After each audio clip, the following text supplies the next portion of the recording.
बिस्मिल्लाहिर्रहमानिर्रहीम, अस्सलाम वालेकुम नाज़रीन एंड वेरी गुड मॉर्निंग। आप देख रहे हैं सच सवेरा ईद स्पेशल ट्रांसमिशन। आज ईद का तीसरा रोज़। आप तमाम देखने वालों को मेरी जानिब से यानी कि महविश चौधरी की जानिब से ईद उल अज़हा बहुत बहुत मुबारक हो। हमारी पूरी टीम सच सवेरा की जो टीम है उसकी जानिब से ईद की खुशियाँ बहुत बहुत मुबारक हो।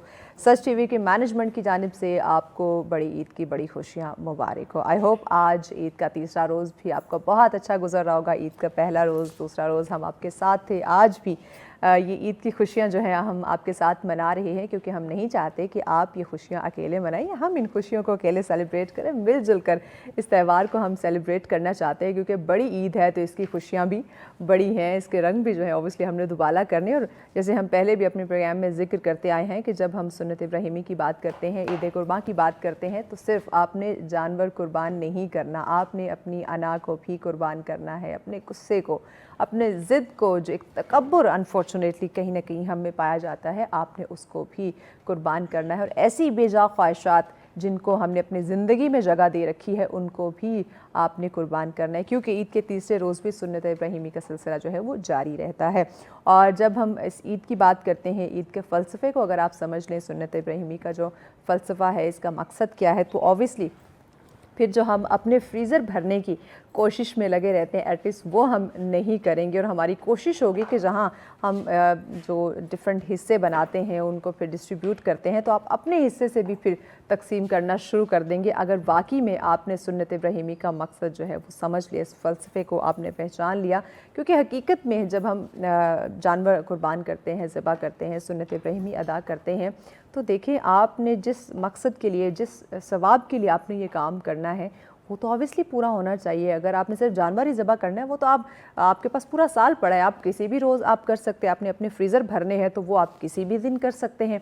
इस ईद पे सुन्नत इब्राहिमी अदा करने का जो मकसद है ऑब्वियसली वो हमें पूरा करना चाहिए। कोशिश करें कि हर एक को अपनी ईद की खुशियों में ज़रूर शरीक कीजिए। आपके फैमिली है, आपके जो अज़ीज़ हैं, आपके कोलीग्स हैं, आपके जो मोहल्ले वाले हैं, आपके जो पड़ोसी हमसाए जो हैं आपके, उनका ख्याल रखना भी बहुत ज़्यादा ज़रूरी है। मोस्टली हम कुछ लोगों से नाराज़ होते हैं, खफा होते हैं, तो हम उनसे बात नहीं करते। इवन ईद के मौके पे भी हम उनका हाल चाल नहीं पूछते और ये नहीं पूछते कि क्या उन्होंने सुन्नत इब्राहिमी अदा की है, नहीं की। क्योंकि जो इस वक्त महंगाई की सूरत हाल थी, हम पहले भी ईद से कबल भी प्रोग्राम में जिक्र कर चुके हैं कि मवेशी मंडियों का लोग रुख करते थे, वहाँ जानवर तो मौजूद था लेकिन ख़रीदार उस तरह हमें इस दफ़ा नज़र नहीं आए हैं। तो आप कोशिश कीजिएगा कि जिन लोगों ने कुर्बानी नहीं की है उन तक, उनके घर जाके उनका जो हिस्सा है, ये उनका हक है, ये आप उन पे एहसान नहीं कर रहे, ये उनका हक है जो आपने अदा करना है, ताकि इस ईद का जो मकसद है वो आप प्रॉपर तरीके से अदा कर सके। सिर्फ ये ना हो कि हमने जानवर कुर्बान कर दिया, ज़िबा कर दिया, हमारी ज़िम्मेदारी ख़त्म हो गई। नहीं, जब तक आप उस हकदार तक उसका हक नहीं पहुँचा लेते तब तक आपकी ज़िम्मेदारी ख़त्म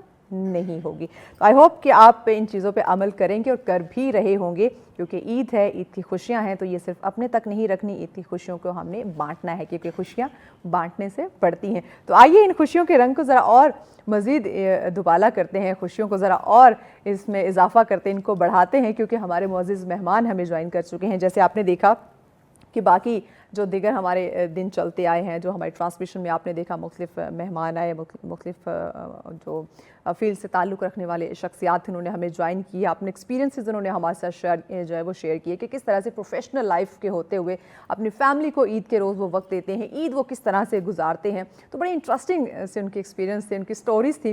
तो आज के जो हमारे मेहमान हैं ऑब्वियसली इनके भी एक जो लाइफ का एक्सपोजर है वो बहुत ही वसी है, और उसमें फिर प्रोफेशनल लाइफ को मद्देनज़र रखना, अपने लोगों की मदद करना, अपने जो, क्योंकि अवामी जो नुमाइंदा होता है ऑब्वियसली उसको फिर लोगों को भी देखना होता है, और जो लोगों की खिदमत में पेश होते हैं वो फिर अपने आप को भूल जाते हैं और अल्लाह के बंदों की तरफ ज़्यादा माइल हो जाते हैं। तो किस तरह से वो ईद मनाते हैं, फैमिली को किस तरह से वक्त दिया जाता है, और क्या उनकी मसरूफियात होती हैं, किस तरह से उन्होंने अपने टाइम को मैनेज किया होता है, ख़ासकर ईद के रोज़। आइए ज़रा उनसे जान लेते हैं। आज के हमारे पहले मेहमान जो हमारे साथ तशरीफ़ फरमा हैं, वैसे तो इन्हें आप हमारे दीगर जो प्रोग्राम है, जो हमारा मॉर्निंग शो चलता है, उसमें भी आपने इनको देखा है, और भी बेशतर प्रोग्राम में आप इनको दीगर टीवी चैनल्स पर इनको देखते रहते हैं, सुनते रहते हैं। सोशल वर्क में देखें आप, सोशल मीडिया के ऊपर भी आपने इनको ज़रूर देखा होगा, इनके काम को देखा होगा। और एक ऐसी फाउंडेशन से इनका ताल्लुक जो कि पाकिस्तान क्या आप इंटरनेशनली भी देखें तो जहाँ के डिज़ास्टर, जहाँ की ज़रूरत पड़ी, ये आपको अव्वलीन जो है वो दिखाई दिए हैं। हमारे साथ मौजूद हैं जी आप चेयरमैन अल खिदमत फाउंडेशन है नॉर्थ पंजाब के, रिजवान अहमद साहब हमारे साथ हैं। अस्सलाम वालेकुम रिजवान साहब, वालेकुम अस्सलाम। कैसे हैं आप? जी ईद अल्हम्दुलिल्लाह। बहुत बहुत मुबारक हो। आपको भी बहुत बहुत मुबारक, और आपके चैनल के ज़रिए पूरी पाकिस्तानी कौम और पूरी दुनिया में बसने वाले मुसलमानों को ईद मुबारक। खैर मुबारक, बहुत शुक्रिया आपकी तशरीफ़ आवरी का। नाज़रीन, उनके साथ हमारी अगली जो मेहमान तशरीफ़ फरमा है, ईद की बात की जाए तो बड़े मुख्तलिफ पकवान पकते हैं, और ईद आने से कबल ही हम स्केजुलाइज कर लेते हैं क्या क्या पकना है, कौन कौन सी डिश बननी है, बारबेक्यू होगा या किस किस तरह से जो है वो मुख्तलिफ पकवान बनाए जाएंगे, या अगर कहीं हमने मेहमान बनना है तो मोस्टली मेहमान भी फरमाइश कर रहे होते हैं कि आप ये पकाइएगा, खाने में ये चीज़ होनी चाहिए। अच्छा, ये तो ठीक है, यहाँ तक तो बात ठीक है कि हमने फरमाइशें कर दी, लेकिन अब आपको मुख्तलिफ डिशेज़ बनानी भी आनी चाहिए। सिर्फ ये नहीं कि वो रिवायती कुछ बारबेक्यू कर दिया या कढ़ाई बना दी या पुलाव बना दिया। अब तो इतने ट्रेंड्स आ चुके हैं, इतने डिशेस जो हैं वो मुतारिफ़ कराई जा चुकी है कि इंसानी अक्ल भी हैरान रह जाती है कि अच्छा ये डिश भी बनाई जा सकती थी, इसका ये टेस्ट भी हो सकता था। तो उसके लिए मुझे लगता है कि एक प्रोफेशनल शेफ़ की मदद लेना बड़ा ज़रूरी है, ख़ासकर वो शेफ़ जिसका एक्सपोजर बहुत ही वसी हो और आपको अगर वो अच्छे से गाइड कर दे, क्योंकि अभी भी हमारे पास दिन मौजूद है, आज का पूरा दिन है। फिर ईद की बात की जाए तो ईद हम 1 2 3 दिन तक नहीं रखते, हमने फिर वो पूरा महीना ईद के तौर पे उसको मनाना होता है। तो आपके पास अभी भी बहुत सारा मार्जिन है, तो आज का ये शो आपके लिए बड़ा हेल्पफुल होगा। एक तो हम उनकी रूटीन जानेंगे, दूसरा हम उनसे कुछ टिप्स ले लेंगे ताकि वो हमें अच्छी अच्छी डिशेज़ के बारे में गाइड कर सके। हमारे साथ हैं सबीन फातिमा साहिबा। अस्सलाम वालेकुम। अस्सलाम वालेकुम। ईद मुबारक। खैर मुबारक। कैसी हैं आप? मैं बिल्कुल ठीक, अल्लाह का शुक्र। और सुबह से लगे हुए बिजी गोश्त आ रहा है और जा रहा है बस तीनों दिन का यही सिलसिला था। और मैं समझती हूँ कि ये चौथे पांचवें दिन तक ये पूरा चलता महीना, रहेगा। चौथा हाँ। पांचवा दिन तो कम है, नहीं, पूरा आने महीना। जाने का सिलसिला तो 4-5 दिन तक तो चलता है, क्योंकि बाज़ फैमिलीज ऐसी हैं जो जिनके यहाँ चौथे दिन भी कुर्बानी होती है जी। और उनके यहाँ कुछ अकायद में उनके है कि चौथे दिन उनके यहाँ कुर्बानी क्योंकि ऑब्वियसली जो हम सुनते हैं 3 दिन की, इस्लामिक point of view हाँ से वो 3 दिन कहा की, जाता लेकिन है। ये कि चौथे दिन भी एक वक्त मुकर्रर है ना। जी जी। तो वो उन्होंने उनके चौथे दिन होती है, तो इसलिए हम समझते हैं कि लोग बाज़ जगह पे ऐसा होता है कि आप जा रहे होते हैं तो लोग घर पे नहीं मिलते, तो वो गोश्त आपने अपने ही फ्रिज में स्टोर करना होता है और फिर उनसे टाइम लेना होता है कि वो आपको 2 दिन बाद 3 दिन बाद तो फिर आप महीना क्या, मैं तो समझती हूँ कि लोग तो इसको अब इतना ज़्यादा डीप फ्रीज कर लेते हैं कि वो आपकी हेल्थ के लिए भी नुकसानदेह हो जाता है। इस पे इवन हम ईद से कबल भी हमने सबीन साहब इस पे शो किया था, प्रॉपर हमने जाना था डॉक्टर साहिबान से कि जो लोग महीनों, एक तो होता है कि 2-3 हफ्ते गोश्त रखा हो के फाइन, जो महीनों स्टोर करते हैं तो इसके सेहत पे क्या असरात होते हैं। तो टू बी वेरी ऑनेस्ट उन्होंने कहा था कि हम बहुत भी अगर रिलैक्सेशन दें तो 2 से 3 हफ्ते से ज़्यादा गोश्त आप जो है वो उसको फ्रीज करके उसके बाद ना खाएं, वो आपके लिए सेहत के लिए वो जो खासा है वो नुकसानदेह हो जाता है। तो इस चीज़ से ऑब्वियसली हमें परहेज़ करनी चाहिए। रिजवान साहब, ईद कैसे गुजरती है, क्या मसरूफियात होती हैं, क्या गहमा गहमी होती है, क्योंकि एक ऐसी शख्सियत जिसका फिर अल्लाह के बंदों के साथ भी बड़ा गहरे वाबस्तगी हो, तो उसकी फिर मसरूफियात या उसकी ईद की जो रूटीन ऑब्वियसली जानना बड़ा ज़रूरी है, बताइए। सबसे पहले जी मैं अल्लाह का शुक्र अदा करता हूँ कि with the blessing of Allah Almighty Eid के तीनों दिन जो होते हैं वो इंसानियत के लिए वक्फ होते हैं। और मेरे समेत हज़ारों की तादाद में अलखिदमत के वॉलंटियर्स हैं जो अपने ईद के तीनों दिन वक्फ करते हैं जी। और इसमें जो हमारा मेजर ऑपरेशन होता है वो होता है मुस्तहकीन तक गोश्त पहुँचाना। तो मुझे आपके चैनल के तवस्सुत से ये बताते हुए खुशी हो रही है और अल्लाह का शुक्र मैं अदा करता हूँ। इस साल हमने 13,000 जानवर ज़बा किए हैं। 13,000 जी माशाल्लाह। और इनकी कुल मालियत जो है वो 2 अरब 32 करोड़ रुपए है। और न सिर्फ हमने पाकिस्तान के अंदर जो मुस्तहकीन हैं उन तक गोश्त फराहम किया है अपनी 150 डिस्ट्रिक्ट टीम्स के साथ, बल्कि हमने गज़ा के जो मज़लूम मुसलमान हैं उनको भी इस खुशी में याद रखा है। इसमें पहले मरले पर 100 जानवर ज़बा हुए हैं मिस्र के अंदर, उनका फ्रेश मीट इंशाअल्लाह अगले 2-3 दिन के अंदर अंदर वहाँ पहुँच जाएगा। और इसके अलावा 500 मज़ीद जानवर मिस्र में और 300 जानवर जो हैं अब वो पाकिस्तान में ज़बह हुए हैं और उनका रेडी टू ईट मीट जो गोश्त है वो टिन में पैक करके फिर सारा साल हम वहाँ तक पहुँचाते हैं। तो इन तीनों दिनों में यानी मैंने जैसे कहा कि हमारी ऑब्वियसली पहले दिन कुर्बानी होती है और उससे फारिग होके फिर हम इस सारे काम में लग जाते हैं, शर्माए कुर्बानी जमा करना। और बेसिकली देखें असल में ये जो ईद है ना ये सिर्फ लेने का नाम नहीं है, बांटने का नाम है। बिल्कुल ऐसे। और ईद उल अज़हा ये हमें दर्स देती है कि अगर आपका पड़ोसी जो है वो खुश नहीं है या उस तक ईद की खुशी नहीं पहुंची तो इसका मतलब है कि आपकी ईद अधूरी है। तो यहाँ हम अपने बच्चों को ये सिखाते हैं कि कुर्बानी सुन्नत इब्राहिमी है और उसको करना चाहिए। वहीं हमें उनके अंदर ये एहसास भी मुंतकिल करना चाहिए कि ये बांटने का नाम है, ये देने का नाम है, ये खुशियों को तकसीम करने का नाम है। तो बिल्कुल ऐसे ये खुशियों को तकसीम करने का नाम है।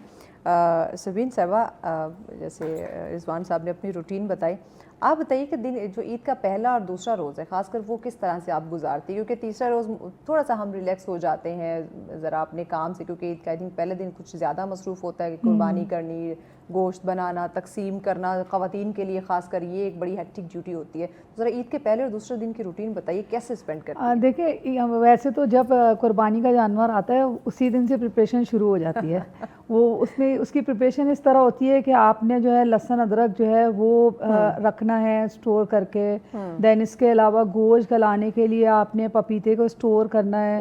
हाँ, और ये कचरी ये चीज़ें तो एक शेफ को ही पता होंगी, हम तो वही एक रिवायती तरीका करेंगे गोश्त बॉयल करने की। नहीं देखिए ये भी एक रिवायती उसमें आता है। जैसे कि मैंने एक आर्टिकल लिखा 12 मसाले 16 सिंगार। 12 मसाले 16 सिंगार। उसमें क्या था? उसमें ये था कि जैसे हमारे पास 12 मसाले हैं, 12 मसालों में खड़ा गरम मसाला आता है और पिसे हुए मसाले जात आते हैं। सही। और इसके अलावा जैसे सिंगार में तो आपको पता है फिर चूड़ियाँ हैं तो बिंदी है तो टीका है, लेकिन ये 16 सिंगार हमारे यहाँ कंप्लीट नहीं है। ये बेसिकली राजस्थान के अंदर जो है 16 सिंगार कंप्लीट होते हैं। तो पपीते की जहाँ तक बात हो रही थी, तो पपीता तो आपको पता है बहुत ही पुरानी रिवायत है। हाँ। जो चली आ रही है। और कचरी पाउडर जिसे हम कहते हैं वो अब मैं समझती हूँ कि कुछ टाइम से मार्केट के अंदर भी आ रहा है। और यानी पहले लोग नहीं जानते थे इसके बारे में? जानते तो थे लेकिन बहुत ज़्यादा इस्तेमाल नहीं था इसका। अब क्योंकि आपको पता है इस्तेमाल क्या है, फायदा इसका इस्तेमाल इस तरह से कि अगर आपको पपीता एक्सपेंसिव है, जैसे अब आपको पता है 2-3 दिन से तो बहुत ज़्यादा रेट हाई चल रहे हैं, तो ये है कि अगर पपीता एक्सपेंसिव हो रहा है तो आपने कचरी पाउडर ले लिया। कचरी पाउडर भी वही काम करता है जो पपीता करता है, गोश्त गलाने के लिए। बेसिकली जल्दी गोश्त गलता है। अगर आपके पास पपीता या कचरी पाउडर नहीं है तो आप सिरके का भी इस्तेमाल कर सकते हैं।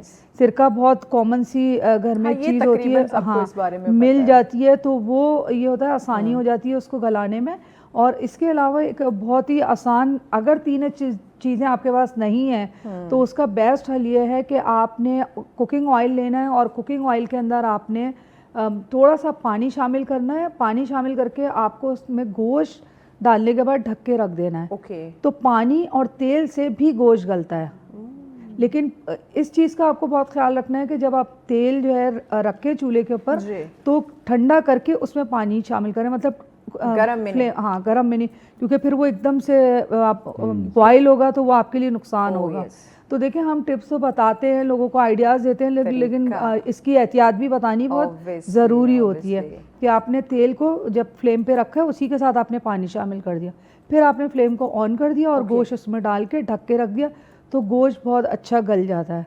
अब ये है कि पहले तो लोग थे गोश्त को सुखाते थे और सुखा के रखते थे, फ्रिज नहीं थे और लोगों का इस्तेमाल था। अभी हम फिर हम वैसे ही ना वो सूखा भी खाते रहते थे जी, वो वैसे सूखा गोश्त, हाँ सूखा गोश्त अगर नहीं भी पकाया तो वैसे बड़ा टेस्टी गोश्त, सूखे गोश्त के अचार भी बनता है और बहुत सारी रेसिपीज होती है। लोग समझते हैं कि सिर्फ बारबेक्यू की हद तक है या बिरयानी, जैसे भी आपने शुरू में जिक्र किया कि लोग कहते हैं सिर्फ कढ़ाई है या पुलाव है या बिरयानी, इसके अलावा गोश्त का और कोई मतलब कुछ बन ही नहीं सकता। या सेकंड ऑप्शन जो है ना वो आप बारबेक्यू पे चले जाते हैं। तो गोश्त में बहुत सारी चीज़ें होती है जो आप बना सकते हैं। उसमें आप पास्ता भी बना सकते हैं, आप उसको मैक्रोनी में भी इस्तेमाल कर सकते हैं मीट को। ज़रूरी नहीं है कि आप चिकन का तो इस्तेमाल करें। आप मुझे बताएं, ईद के पहले रोज आपके घर में कौन कौन से डिशेस जो है ना वो कंपलसरी हैं और वो भी आपके हाथ की? देखिए मेरे हाथ की तो वैसे ही बहुत घर में बहुत मुश्किल है, क्योंकि हमारे तो रात को 2 बजे भी घर में बच्चे कमरे में से बेटी कॉल कर देती है कि मुझे ये चीज़ खानी है, तो मुझे बनानी होती है, कोशिश मेरी पूरी होती है। तो ओके। ईद का ये होता है यानी कि फरमाइश आपसे ही होगी। हाँ, वो मुझसे इसलिए कि पता है ना अम्मा जो है वो अच्छा बनाएंगी, है? अच्छा बनाएंगी, शेफ भी हैं, जल्दी भी बनाएंगी। हाँ। तो ये बच्चों के जब जहन में पता, अच्छा बच्चों को भी पता होता है कि उसके पेरेंट्स किस हद तक कौन सी चीज़ उनको प्रोवाइड कर सकते हैं। Obviously। बिल्कुल नाज़रीन, डिस्कशन का सिलसिला जारी है। आप सुन रहे हैं, मेहमानों से बड़ी अच्छी अच्छी बातें चल रही हैं, तो ये गुफ्तगू के सिलसिले को आगे बढ़ाते हैं, लेकिन एक शॉर्ट ब्रेक के बाद साथ में। वेलकम बैक नाज़रीन, आप देख रहे हैं सच सवेरा ईद ट्रांसमिशन। आज ईद का तीसरा रोज़, आई होप आप इस दिन को एंजॉय कर रहे होंगे। हमारी ट्रांसमिशन चल रही है, मेहमानों से बड़ी मज़े मज़े की बातें हो रही हैं, तो मज़ीद ज़रा इनकी रूटीन के बारे में जानते हैं जी। तो इसलिए बच्चे फिर डिमांड भी इसी तरह करते हैं। तो पहले तो कलेजी आ गई सबसे पहले, ज़बरदस्त। उसके बाद जो है आपने पुलाव अच्छा, बनाने। मुझे लगता है कलेजी जो है ये हर घर में यही है कि सबसे पहले जैसे जानवर ज़िबा हुआ सबसे बिल्कुल पहले ऐसा ही है, कलेजी पकेगी। क्योंकि वो सबसे पहले अवेलेबल होती है। हाँ सबसे Yes, पहले निकलती है, easy। सबसे पहले खाई जाती है। हाँ। और मैं तो ये समझती हूँ लोग कलेजी को इतना ज़्यादा हेक्टिक कर देते हैं पकाने में, जबकि बहुत आसान है। ये कहते हैं कि जितनी कहते हैं कि हम खुद बनाते हैं, तो जितनी जल्दी आप इसको फ्लेम तेज पे आप इसको पकाएंगे ये उतनी जल्दी गलती है।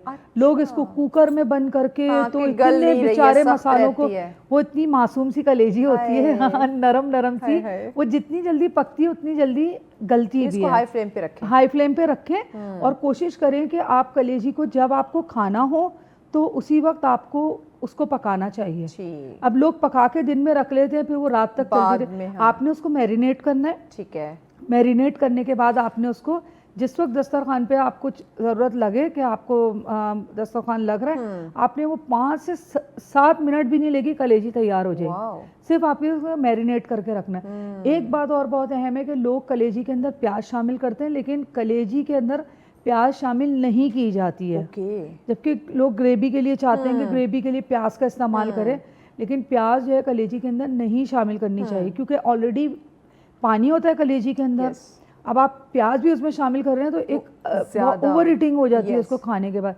तो कलेजी कोशिश करें कि आप जो है वो ड्राई खाएं, और अगर आपको बहुत ज़्यादा लग रहा है कि आपको ग्रेवी खानी है तो आप उसमें दही का इस्तेमाल कर लें। अच्छा, दही का थोड़ा सा दही पानी में, दही में भी पानी होता है, Yes। लेकिन उस लेवल का नहीं होता जो प्याज में होता है। तो हम तो ऐसा करते हैं कि मैरिनेट करके रख देते हैं। फिर एक रेसिपी है, एक डिश का नाम है, शायद आपने ना सुना हो आज तक, चुड़ियाँ सी कहलाती हैं। वो होती है बोटियाँ, गोश्त की छोटी छोटी सी। ठीक है। तो वो जैसे मैं क्योंकि लिखती भी हूँ, राइटर हूँ, Yeah। तो मुख्तलिफ मेरे कम्युनिटी के ऊपर सर्च करती हूँ, और तो वहाँ उनकी फैमिली में बनती है।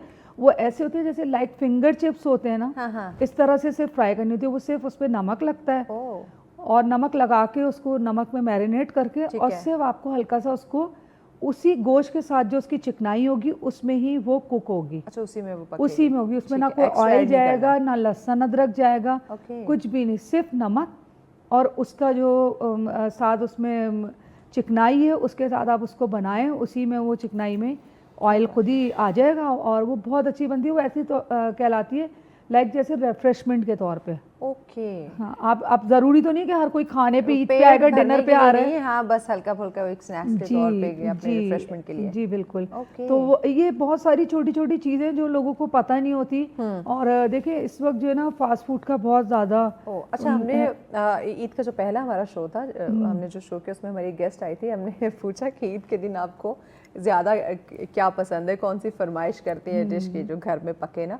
कहती ईद के दिन भी हमारी कोशिश होती है हमें पिज़्ज़ा बर्गर मिल जाए। वजह वही जेन जी। हाँ, नहीं देखिए पिज़्ज़ा बर्गर में भी कोई नुकसानदेह नहीं है, बशर्ते कि आप उसको घर में बना रहे हो। घर में भी बन सकता है। देन इसके अलावा ये कि आप अगर आपके पास मीट मौजूद है तो आप उसको बीफ को यूज़ कर लें।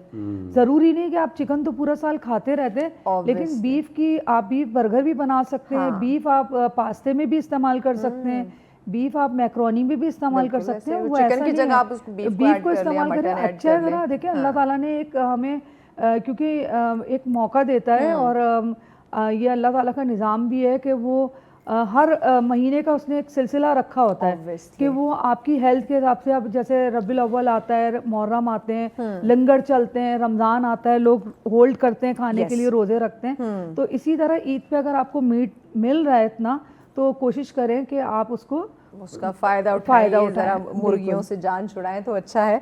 रिजवान साहब, आप बताएं घर में क्या फरमाइशी डिशें बनती हैं आपके कहने पे, जो आप इंतज़ार करते हो कि ईद आएगी तो मेरी ये फरमाइश पूरी होगी? हमारे घर में तो सबसे पहला जो दिन होता है ना, उसमें वो पोटली पुलाव बनाते हैं। अच्छा, वो जो पोटली के अंदर नहीं, अच्छा, वो डाल के, अच्छा, उसको पता वो नहीं आप क्या कहते हैं। यखनी पुलाव, हाँ, यखनी पुलाव जी। तो वो बड़ा शौक से बच्चे खाते हैं। और उसके बाद फिर रात को कढ़ाई टाइप चीज़ बनती है, फिर अगले दिन बारबेक्यू बनता है। तो बारबेक्यू में आप हेल्प करते हैं या बस फरमाइश करते हैं? चूँकि मैंने आपको बताया कि हम तो 3 दिन वक्त किए होते हैं, और मैं इस पे अपना शुक्रिया अदा करना चाहता हूँ अपनी फैमिली का, स्पेशली मदर का, वाइफ का, बच्चों का। वो भी इसको अंडरस्टैंड करते हैं कि उनके बाबा जो है किसी अच्छे काम के लिए गए हुए हैं। तो ऑब्वियसली एक आध खाना तो घर पे होता है, पहले दिन भी और दूसरे दिन भी। लेकिन नॉर्मली यही होता है कि बाहर होते हैं हम, अच्छा। चीज़ों को देख रहे होते हैं। एक्चुअली देखें, उसमें होता ही है ना कि ईद के दिनों में 4-5 दिन तक होटल बंद होते हैं। यस, ठीक है, बिल्कुल ऐसे तो ही। वो जो जिनको आप परदेसी बोलते हैं, जो माइग्रेटेड लोग होते हैं, तो उनको बहुत प्रॉब्लम होती है। Yes. तो मतलब किसी मजबूरी के तहत वो नहीं घर जा पाते, उन्हें यहीं पे रहना पड़ता है। तो हमारी कोशिश होती है कि हम वो हर वेन्यू तलाश करें जहाँ पे हम उनको खुशियों में शरीक कर सकें। क्या बात है। तो पिछले 4 साल से आज तीसरा दिन है, और इंशाल्लाह जो आज का लंच है वो अडयाला जेल के अंदर हम इंशाल्लाह तमाम कैदियों को खिला रहे जेल हैं। जा सकते हैं? I mean Adiala jail. बिल्कुल बिल्कुल, अंदर तक जाते हैं और खाना तमाम खिलाने के लिए किसी और वजह से। जी जी। तो वो पिछले साल हमने 7000 नाम ही ऐसा है ना, सुनते बंदा है अडयाला जेल। बड़ा मशहूर जेल है, ऐसी बात नहीं है। हाँ। तो 7000 तभी का जा सकते हैं। जी 7000 कैदियों को पिछली दफ़ा खाना खिलाया था। इस दफ़ा भी तकरीबन मोर लाइकली 7-8 हज़ार कैदियों को इंशाल्लाह आज हम खाना खिलाएंगे। वो उन सबको कैदी नंबर को भी खिलाते हैं, नंबर याद सबको खिलाते। और मज़े की बात यह है कि गोश्त नहीं बेचते वहाँ पे, हम पका के बेचते हैं।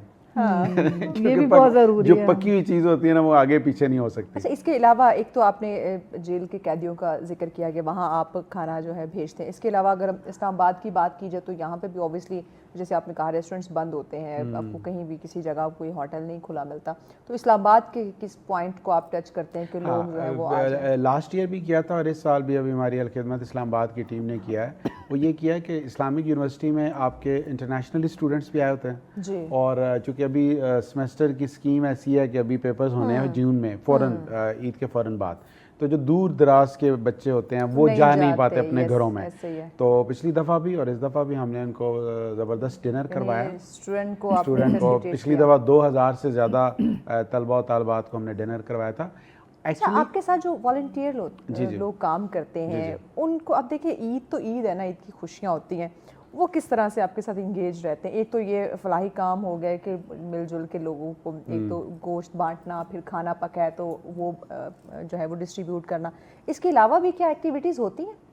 देखें, इसमें मेजर एक्टिविटी तो यही होती है, ठीक है। लेकिन इसमें जो सबसे बड़ा टास्क होता है ना उनका, वो ये होता है कि वो अपने सराउंडिंग में ऐसे लोगों को आइडेंटिफाई करें कि जिन्होंने कुर्बानी नहीं की और जिन तक गोश्त नहीं पहुंचा। सही। तो फिर हम उनके ज़रिए से उन तक वो गोश्त पहुंचाने का जो काम है वो करते हैं। हाँ, वो गाड़ियाँ चल रही होती है ना।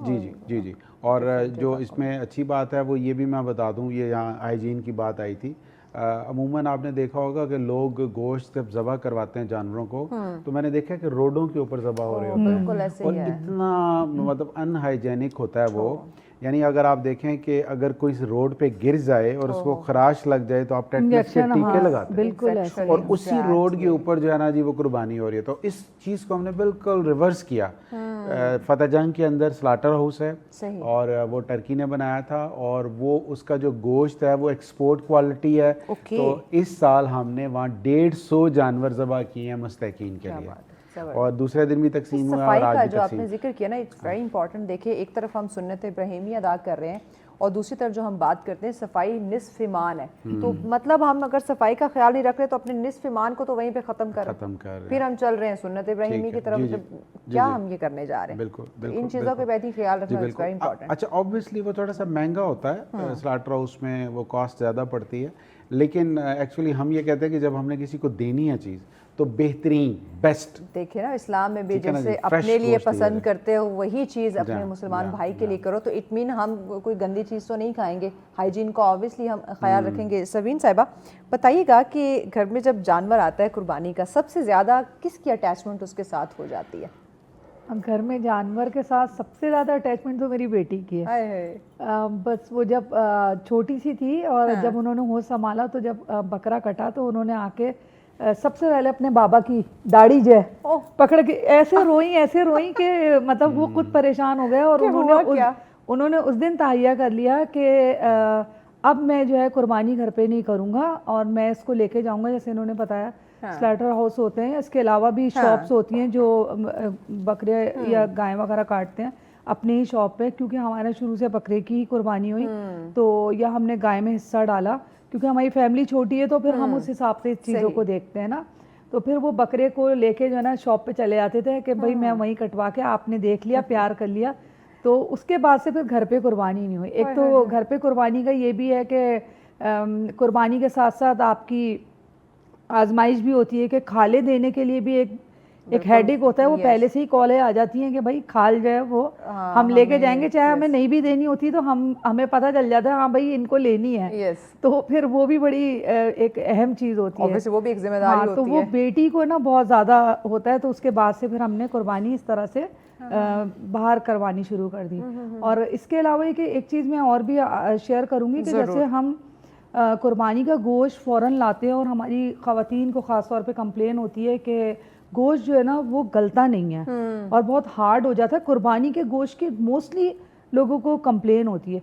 देखिए उसमें होता ये है कि गोश्त को हम क्या करते हैं कि जब कुर्बानी होती है तो फ़ौरन एक तो पकाने के लिए उसको हम चढ़ा देते हैं जी। दूसरी बात ये कि उसको हम जो रखते हैं फ्रिज के अंदर स्टोर करते हैं, हम उसको भी उठा के हम ऐसे ही रख देते हैं या उसको बाज़ लोग धो के भी रखते हैं। तो देखिए धोना सबसे ज़्यादा नुकसानदेह है। अच्छा। गोश्त को धो के जब गोश्त लेकर आए हैं, गोश्त को देखिए जब हम मार्केट में अभी आम दिनों में जाते हैं तो आपने देखा कि गोश्त टंगा हुआ होता है और गोश्त की कुर्बानी जो है वो सुबह 5 बजे गोश्त कसाई कर लेते हैं और करने के बाद उसको हैंग कर देते हैं। तो उसको एक हवा लगती है, हवा लगने के बाद वो सूखता है। सूखने के बाद जब हम उसको जाके मार्केट से ख़रीदते हैं तो हम जब लाके पकाते हैं तो हमें पूरे साल कंप्लेन नहीं होती। यही चीज़ कुर्बानी के टाइम पे भी होती है कि गोश्त को पहले हवा में रख दिया जाए और उसके बाद जब वो एक नॉर्मल टेम्परेचर पे आ जाए उसके बाद फिर उसको पकाया जाए। ठीक है, उसके अंदर फौरन से हमने उसको वॉश नहीं करना, उसको थोड़ा सा आपने नॉर्मल टेम्परेचर पे खुला छोड़ना है। अच्छा, गोश्त को स्टोर करने का बेस्ट तरीका ये कि अगर गोश्त को हम धो के रख रहे हैं तो उसमें लहसुन अदरक आप बॉयल ना भी करें तो उसमें लहसुन अदरक और कुकिंग ऑयल दोनों चीज़ें आप शामिल करके उसको धोने के बाद ठीक है उसको मैरिनेट एक तरीके से करके आप उसको जो भी आपको स्टोर करना है, कीमा रखना है, लाइक कोई भी गोश्त रखना है बारबेक्यू का, तो वो आप इस तरह से करें क्योंकि ऑयल डालने से गोश्त के अंदर शाइनिंग रहती है। सही है। लहसुन अदरक डालने से गोश्त ख़राब नहीं होता।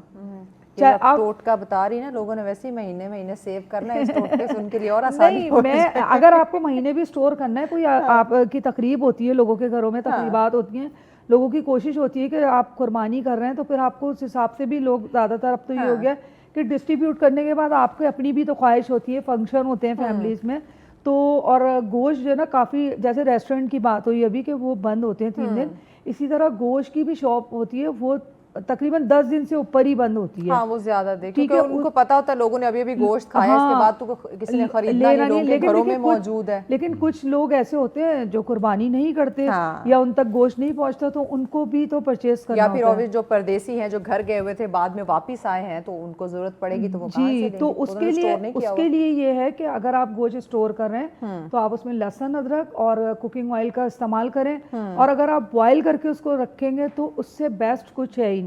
मैं तो ना गोश्त में ना कीमा बना लेती हूँ, जो कीमा बनाने वाला पोर्शन होता है, कीमा बना के उसमें मसाला लगा के गलावट का कीमा या दम का कीमा हाँ। या जो भी हमें बनाना है तो उसमें मैरिनेट करके और फिर उसके बॉक्स बना के उसको रख देती हूँ। अब Good. देखिए फैमिली बड़ी हो या छोटी हो, Yes. ये डिपेंड करता है ख़वातीन के अपने ऊपर।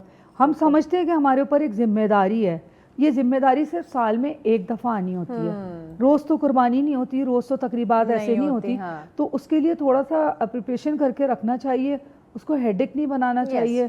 कुर्बानी हुई है ठीक तो है, गर्मी है, पैनिक ना क्रिएट करें, हाँ, आराम और से देखिए जितना slowly आप- इसको इजी हो कि मैं Yes. जैसे आपको Enjoy बताया करके करें ना हाँ, काम जैसे को। मैंने आपको बताया, मैंने लिखा ही इसी में मोस्टली मेरी, क्योंकि मेरी बीट फूड एंड कल्चर है। ओके तो मैं कोशिश ये करती हूँ और कहती भी हूँ ख़वातीन को कि भाई देखिए आप किचन में जा रही हैं, चाहे आपके किचन का एनवायरनमेंट जो भी हो। या बाज़ लोगों को किचन में ग्रोसरी की भी प्रॉब्लम होती है, फाइनेंशियल प्रॉब्लम भी होती हाँ, है, obviously. लाइट की भी होती है, बहुत सारे हाँ। एक हेक्टिक ही होती है लाइफ। लेकिन आप उसको थोड़ा सा कंफर्ट होके चलेंगे, आप फ्रेश होके किचन में जाएं, आप अच्छे एनवायरनमेंट में जाएं, जो चीज़ नहीं है उसको स्किप कर दें, आप Yes. दूसरी चीज़ उसको कोई ऑल्टरनेट कुछ कर लें। कुछ हमारे यहाँ होता है कि अगर स्पैगेटीज नहीं है तो मैं मैगी बना दूं, मैगी नहीं है तो मैक्रोनी बना दूं, अगर वो नहीं मिल रहा तो फ्रेंच फ्राइज बना दूं। शेफ तो का दिमाग ज्यादा चल रहा होता है, आम खवातीन का इतना नहीं चलता, वो पैनिक हो जाती है, ये चीज का ये तो घर में है नहीं है। अब नहीं, शेफ जो है वो फौरन से इसका नहीं alternate देखिए, निकालेगा। मैं शेफ किसी भी पैशन के पीछे आपकी एक फैमिली होती है, Obviously. ठीक है। आपकी फैमिली जो स्ट्रक्चर होता है ना, वो बेसिकली आपको लेके चल रहा होता है। मेरी दादी थी, पुप्पी थी, उनको मैं देखती थी, चीज़ें इंसान फैमिली से, फिर मोहल्ले में जहाँ रहता है वो आंटीज जो कहलाती हैं वो उनसे सीखता है कि भाई एक बहुत सही। इम्पोर्टेंट होता है। हाँ। ये हमारी तो ये आपको शेफ बनने का शौक कब लगा था? ये देखें, मुझे शौक है, इसमें भी मेरी बेटी का बहुत कंट्रीब्यूशन है। वो अच्छा, इस तरह अच्छा। से है हाँ। कि जब वो छोटी थी, मतलब स्कूल गोइंग हुई, जी। तो फिर वहाँ से मुझे हुआ कि मैं ना चाहती थी कि मैं घर पे ही कोई ऐसा काम स्टार्ट करूं। हाँ। और ताकि मैं जागती भी रहूं, क्योंकि वो एक दिन मैं उसको छोड़ के मोंटेसरी आई और आके सो गई। स्कूल मोंटेसरी से कॉलेज आती रही और मैं सोती रही।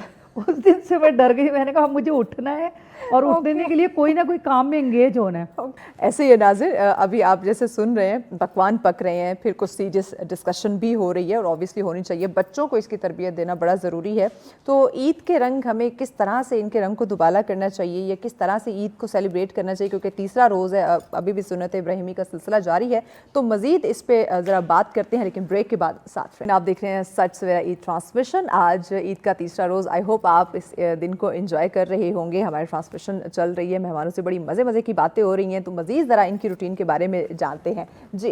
तो फिर मुझे होता था कि मोंटेसरी से आए तो मैं कुछ कोई ऐसी प्रिपरेशन करके उसके छुट्टी होने तक मैं कुछ ना कुछ करती रहूं, बिल्कुल बिजी रहूं। इसमें मतलब इतनी पक्की नींद कॉल जाती रही और नहीं, अम्मा जी सो रही हैं। नहीं, मैं तो ऑब्वियसली मैं डर गई। मैंने कहा हाँ। मैं तो फिर कोई सोना नहीं है मुझे। फिर मैंने वहाँ से Obviously ना होता है। ये स्टार्ट किया, मतलब मैं खाना वाना बनाती थी। फिर मेरी दोस्तों ने कहा मुझसे कि यार हमें चाहिए, कुछ गेस्ट आ रहे हैं और इस अच्छा। तरह से करके, तो फिर वहाँ से फिर मुझे और ज़्यादा इसका शौक हुआ। वरना मैं शादी से पहले नहीं बनाती थी खाना ओए वाना। होए, शादी से पहले तो सारे जो है ना वो पापा की परियां जो है ना बड़ी नाजुक होती हैं। तो क्या कहीं प्रोफेशनल फिर कोई क्लासेस भी ली? जी, सीखा proper? मैंने फिर उसको सीखा और अब मैं माशाल्लाह से खुद क्लासेस दे रही हूँ। Oh wow. और कराची में एक इंस्टीट्यूट है, वहाँ पर मैं क्लासेस देती हूँ। यहाँ इस्लामाबाद, पिंडी? मैं वर्कशॉप होती है वहाँ पे भी देती हूँ, जैसे ठीक है। इस्लामाबाद में भी वर्कशॉप है, या पिंडी में है, लाहौर में है, मुख्तलिफ। अब दुबई गई, वहाँ पे लाल किला में मैंने वर्कशॉप दी। तो जहाँ से कॉल आती है, जहाँ वर्कशॉप करवा रहे होते हैं, वहाँ हम जाके वहाँ पे आप जाती क्लासेस हैं। देते हैं। तो किस तरह के जो डिशेस हैं वो ज़्यादा यानी कि फरमाइशें आती हैं कि ये वाली वर्कशॉप में होनी चाहिए? देखिए, वर्कशॉप में मैं समझती हूँ कि पाकिस्तानी फूड की डिमांड बहुत है। और आप कितना भी इटालियन फूड ले लें, आप कितने भी चाइनीज़ फूड ले लें, लेकिन जो आपकी डिमांड पाकिस्तानी फूड की पूरी दुनिया में है जी, तो आप ये देखें कि आप बाहर भी जाते हैं तो वहाँ पे पाकिस्तानी फूड की डिमांड बहुत ज़्यादा होती है। ऐसे ही है। तो यही डिमांड आती है कि आप जो है वो चपली कबाब सिखा दें या आप बिरयानी सिखा दें। हाँ। और आप अच्छा, आई थिंक चपली कबाब लोग ज़्यादा पसंद करते हैं, बड़ा यमी सा अलग सा टेस्ट होता है। अच्छा, चपली कबाब का ये कि चपली कबाब और कच्चे कीमे के लेकिन कबाब, हर एक को बनाना नहीं आता, ये बड़ा मसला। हाँ देखिए, वो वैसे वो चप्पल कबाब भी कहलाते हैं उसको चप्पल कबाब भी कहा जाता है, लेकिन वो बहुत आसान होते हैं। हाँ। और क्योंकि मैंने जितनी जगहों से भी खाए है ना, सबका टेस्ट डिफरेंट, लेकिन वो कहते हैं जिस एरिया की वो मशहूर सौगात होती है, डिश होती है, वहाँ वो वाकई एक्चुअल उसका टेस्ट आता है। असल में बात यही है कि हमारे पास जो है ना, हमने इतने इंग्रेडिएंट्स चेंज कर दिए हैं रेसिपीज के अंदर कि हमें खुद नहीं पता होता कि हम क्या कर रहे हैं। अब बिरयानी बना रहे हैं, बिरयानी मसाले के बजाय हम अगर बीफ बिरयानी बना रहे हैं तो हम मसाला उठा के डाल देंगे मटन का, और अगर हम चिकन बिरयानी बना रहे हैं तो चिकन के अंदर हम मसाला डाल देंगे बीफ का। तो जैसे ब्रांड आती है ना, आपको पता ही है कि अब तो लोग ज़्यादातर बाजार के मसाले इस्तेमाल करते हैं। बाजार के मसालों में भी अवेयरनेस चाहिए होती है, कब उनको ऐड करना है, कितना ऐड करना किस है, मीट में कौन किसको सा ऐड करना। अगर आप बकरे की बिरयानी में बीफ का मसाला डालेंगे तो उसका टेस्ट तो खराब होना ही है। तो जो जिसकी सौगात होती है ना, उसको उसी तरह से अगर आप फॉलो करेंगे तो फिर वो ज़्यादा बेहतर तरीके। मेरी मदर का ताल्लुक बोरा कम्युनिटी से था, तो बोरा कम्युनिटी में आपको पता है कि स्पाइस बहुत कम इस्तेमाल होते हैं जी। तो उनका एक अपना तरीक़ेकार है, तो हम उसको जब रेसिपी को बनाते हैं तो उसी हिसाब से हम उसके इंग्रेडिएंट्स को फॉलो करते हैं। अच्छा, ये भी शेफ़ ये भी साथ बताते हैं ना कि हर मसाले को कब ऐड करना है, यानी अगर हम एक खाना कुक कर रहे हैं तो किस टाइम कौन सा मसाला ऐड करना है, कितने टाइम के लिए उसको कुक करना है, ये भी तो टेक्निक जैसे होती है ना। पिसा हुआ धनिया जो होता है ना, वो सालन को या किसी भी खाने को ब्लैक करता है। तो पिसा हुआ धनिया और पिसा हुआ गरम मसाला दोनों जो है वो एक तो कम क्वांटिटी में इस्तेमाल करना है, और दूसरा ये है कि उसको प्रोसेस के साथ इस्तेमाल करना है। जैसे आपने कहा कि अगर हम धनिया पाउडर इस्तेमाल कर रहे हैं तो हम उसको तमाम मसाले शामिल करने के बाद आखिर में शामिल करेंगे ताकि सालन काला ना हो जाए। इसी तरह पिसा हुआ गरम मसाला जो है उसको हम हमेशा कहते हैं, अपनी रेसिपी में बताते हैं कि 1/2 टीस्पून, एक चुटकी इतना शामिल करना है सिर्फ खुशबू के लिए, भर के नहीं डालना उसमें। हाँ, भर के नहीं डालना। तो वो आपके जो सालन बना रहे होते हैं उसका कलर ऑटोमेटिक कलर चेंज करते, फिर वो ऑब्वियसली आपको एक जलन भी क्रिएट कर सकता है। रिजवान साहब आपकी तरफ आते हैं, कुकिंग में कुछ शौक रखते हैं, किचन में बनाते ना हो लेकिन एक शौक हो कि ये खाना मेरा ख्याल है ये वाला सेगमेंट तो फीमेल के लिए मखसूस है। मेल शेफ भी आ गए, ऐसी बात है, शौक भी रखते हैं। हाँ, नहीं, बहुत अच्छा खाने का शौक है। जैसे अभी ये बता रही थी पकाने का, बस बहुत लाइट सी कुछ 1-2 चीज़ें बनाते हैं, बना सकता हूँ मैं, ज़्यादा नहीं कुकिंग मैंने कभी की। लेकिन ये जो बता रही थी ना, गोश्त को सिर्फ उसके ऊपर सिर्फ नमक लगा के, जैसे शनवारी में वो नमकीन गोश्त जो कहलाता है, वो बहुत ज़बरदस्त बनता है। तो मेरा ख्याल है सबसे ज़्यादा जो टीम वर्क हमें हमारे घर में यही था। अच्छा सुने, जो सबसे ज्यादा जो टीम वर्क हमें नजर आता है वो खवातीन में ही आता है। तुम कीमा बना दो, तुम ये कर दो, तुम वो कर दो। तो मर्द बेचारे तो छुरियां ही ढूंढ रहे होते हैं।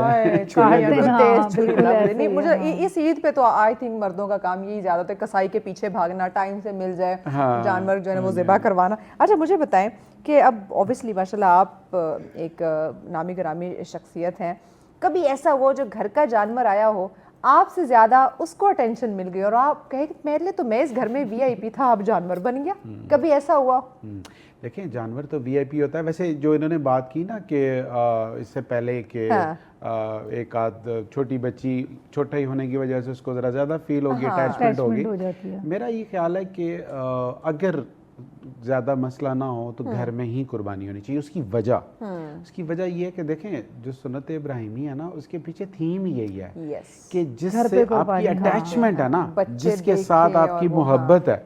देखें, अब क्या होता है, वही जानवर आता है, हम उसको खिलाते हैं, फीमेल स्पेशली उसको खिला भी रही हैं, ठीक है ना जी, और फिर बाद में जब हम उनकी कुर्बानी करते हैं फिर उसका गोश्त भी तकसीम हो रहा है। तो ये बेसिकली मैं तो इसको इस तरह से लेता हूँ कि जो सैयदना इब्राहीम अलैहिस्सलाम हैं, यानी उनके बारे में ये कहा गया है कि ये वो नबी थे जिन्होंने हक अदा किया, यानी हर तरह की कुर्बानी से आजमाए गए ना, यानी अपने बीवी बच्चे को एक ऐसे सहरा में छोड़ के आगे जहाँ पानी कोई चीज़ नहीं थी, और वो एक्शंस अल्लाह को इतने पसंद आए, जो सही है हमारी सफ़ा और मरवा के दरमियान, ठीक है, वो अल्लाह ताला ने लाजमी करार दे दी। आपका हज नहीं हो सकता, आपका उम्रा नहीं हो सकता जब तक वो ना करें।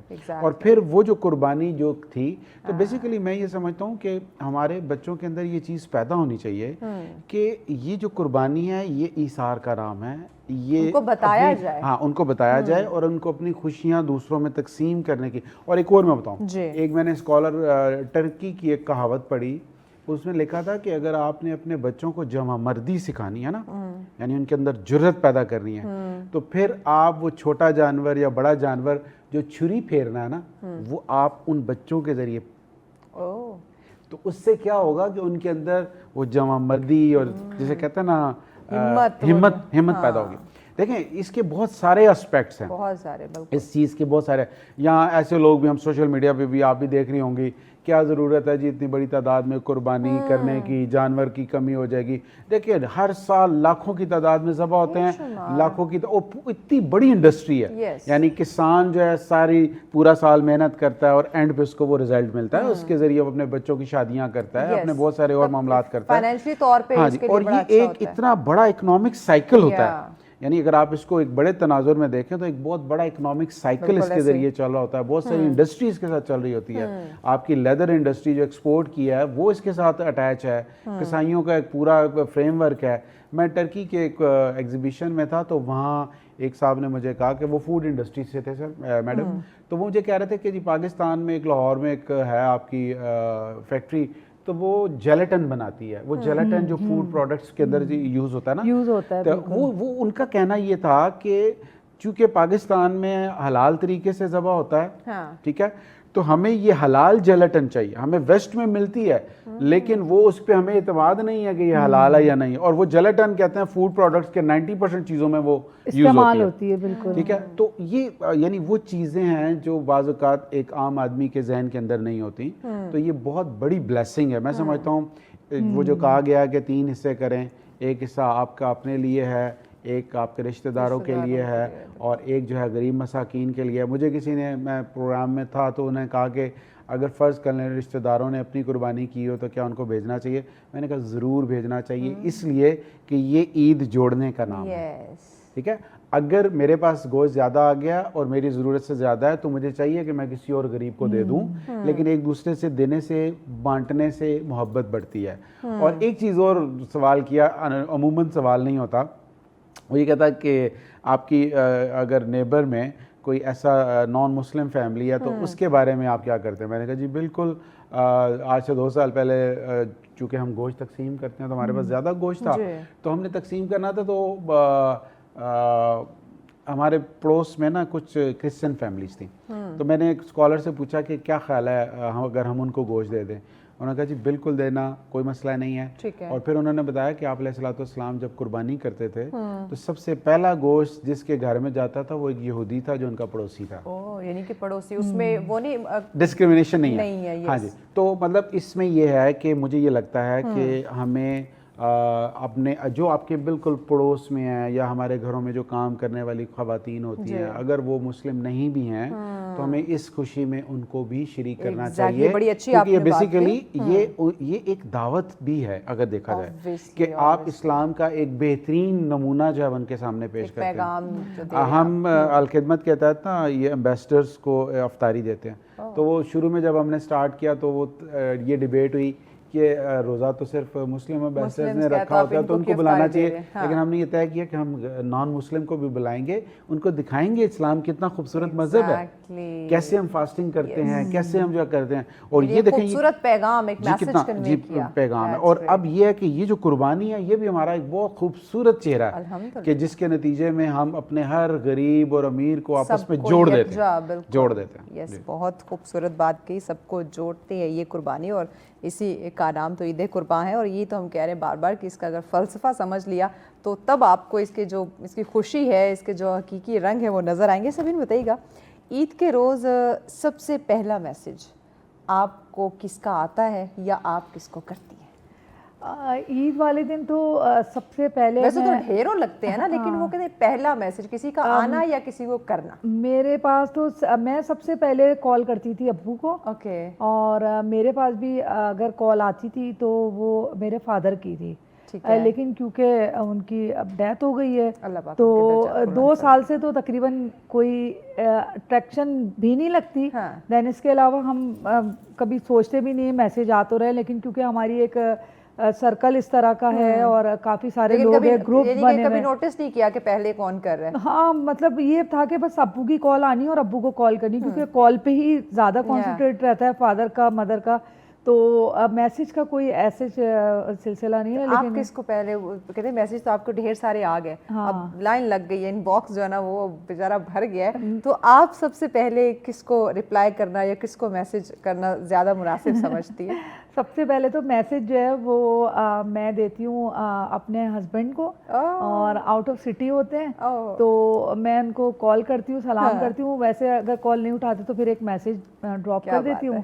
पहली प्रायोरिटी हाँ, तो हाँ, फिर उसके बाद जो है वो क्योंकि अब वैसे अब उससे पहले ये होता था कि अब्बू को कॉल करती थी, लेकिन अभी ये है कि मैसेज करती हूँ उनको, और बाकी तो फैमिली में बहन भाई हैं, बड़ी बहन को सलाम करते हैं कॉल करके, और बस जो एक शुरू से देख रहे हैं सिलसिला।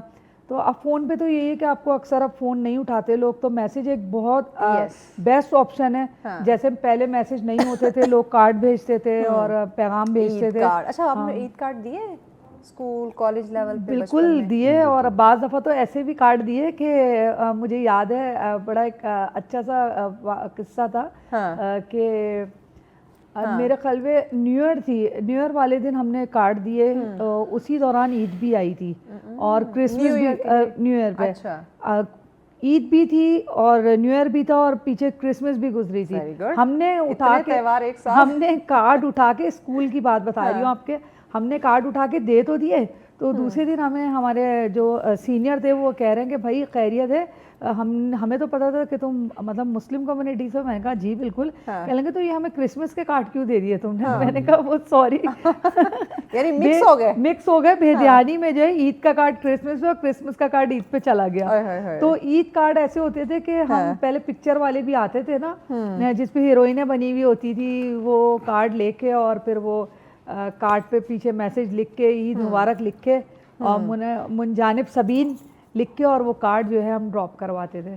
तो पहले तो बहुत अच्छा लगता था, इंतजार रहता था डाक का कि वो डाकिया आ रहा है। हम बार बार जाके बाहर पूछते थे साइकिल वाले से, भाई हमारा कोई कार्ड आया है, कोई हमारा कोई खत आया है, क्योंकि इस साइड से पंजाब साइड से फुप्पो वगैरह होती थी तो वो भेजती थी हर ईद के ऊपर। तो अच्छा लगता था। अब फोन पे आते हैं, खुशी होती है, अब तो डिजिटल कार्ड का दौर आ गया, लेकिन वो एक्साइटमेंट नहीं होती। आप यकीन करें कि वो कार्ड मेरे पास आज तक मैंने संभाल के रखे हैं, और वो यादों का एक ऐसा हिस्सा। अभी तो आपका फोन स्नैच हुआ और आपकी सारी चीजें जो है वो चली गई फोन के अंदर, या आपने फोन अपडेट किया। अब तो हम चेंज भी बड़ी जल्दी कपड़ों की तरह फोन भी चेंज कर रहे होते हैं, तो तब भी सब कुछ। अगर आपने उसको सेव नहीं किया हुआ तो फिर वो तो गई, तो फिर वो बैठे हुए आप दूसरों का इंतजार करते हैं। लेकिन ये कि ये मोहब्बतें थी और बड़ा, जबकि आप ये चीजें ना देखें अभी भी कर सकते हैं अगर आप चाहें।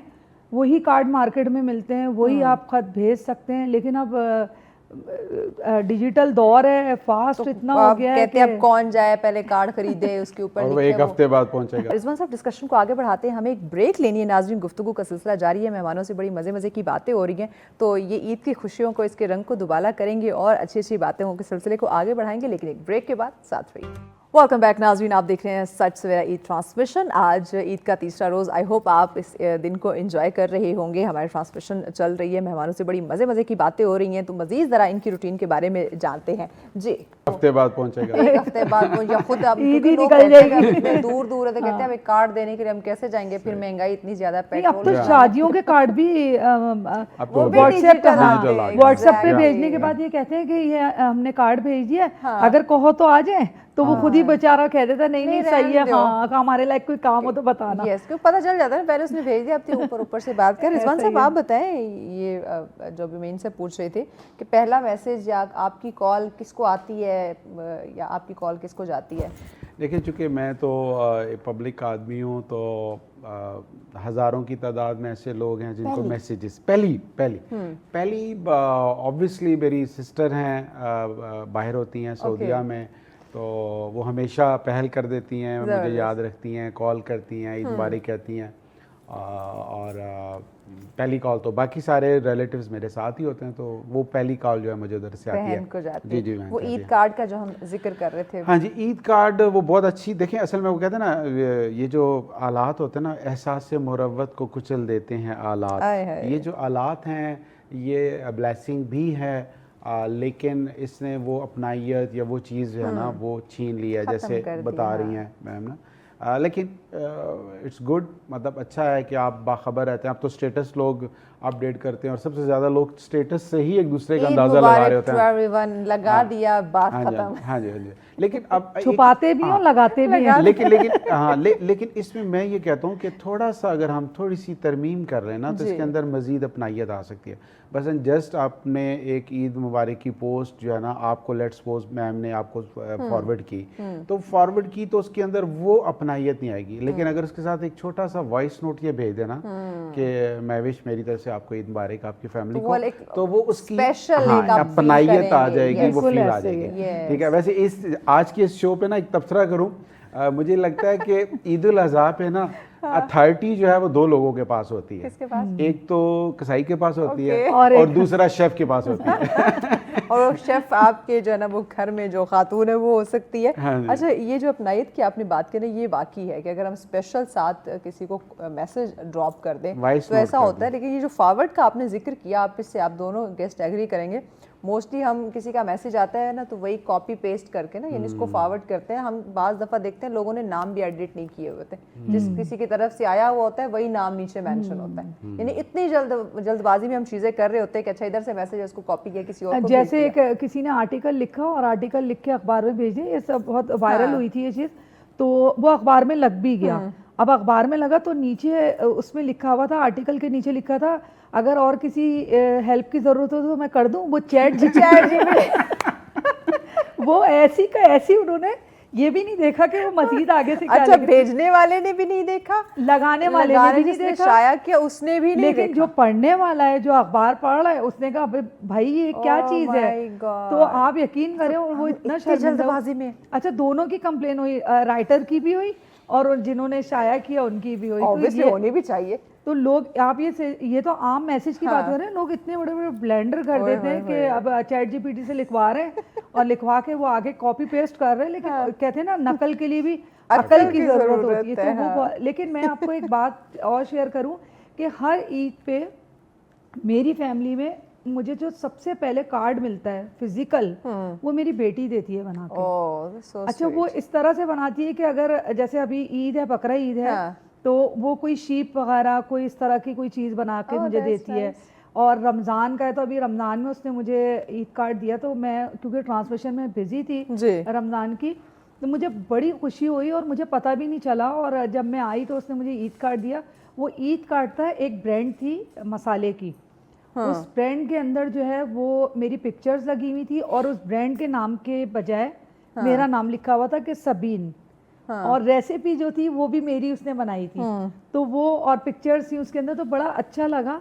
और जब जब वो कार्ड देती है, जब जब वो मैं कार्ड उठा के फ्रिज के ऊपर उसको लगा देती हूँ। तो वो ये ऐसा नहीं है कि अभी नहीं होती ये चीज़ें, मुझे नहीं पता, बच्चे वैसे शौकीन करते हैं और ख़ास तौर पे। और ये तब ज़्यादा ये चीज़ें बढ़ेंगी जब पेरेंट्स उनके साथ इन्वॉल्व रहें, ये एक्टिविटी उनको बताते रहें। ईद जैसे आ रही है, डिफरेंट त्यौहार आते हैं, जैसे आपने रमज़ान का जिक्र किया, न्यू ईयर का आपने जिक्र किया, या दीगर जो त्यौहार होते हैं, साथ साथ बच्चों को अगर उनकी अहमियत बताते जाए ना, तो फिर वो इन एक्टिविटीज़ में इन्वॉल्व रहते हैं। मैं शेफ़ हूँ, मैं शेफ़ हूँ, तो वो कार्ड मुझे मोस्टली मेरे पास ऐसे हैं, किसी पे चकला बना हुआ है, किसी पे बेलन बना हुआ है, किसी पे पतीली बनी है, ज़्यादातर मेरे पास। कभी आपको कोई ऐसे गिफ्ट तो नहीं है?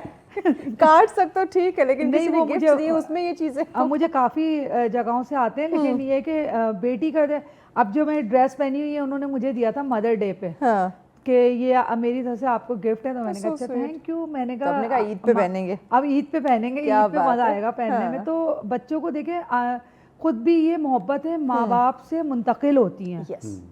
अगर माँ बाप मोहब्बत करने वाले होते हैं ना, तो ये ऑटोमेटिक बच्चों में मुंतकिल होती है। और अगर माँ बाप ही आपके अंदर नफरत का बीज बोते हैं ना।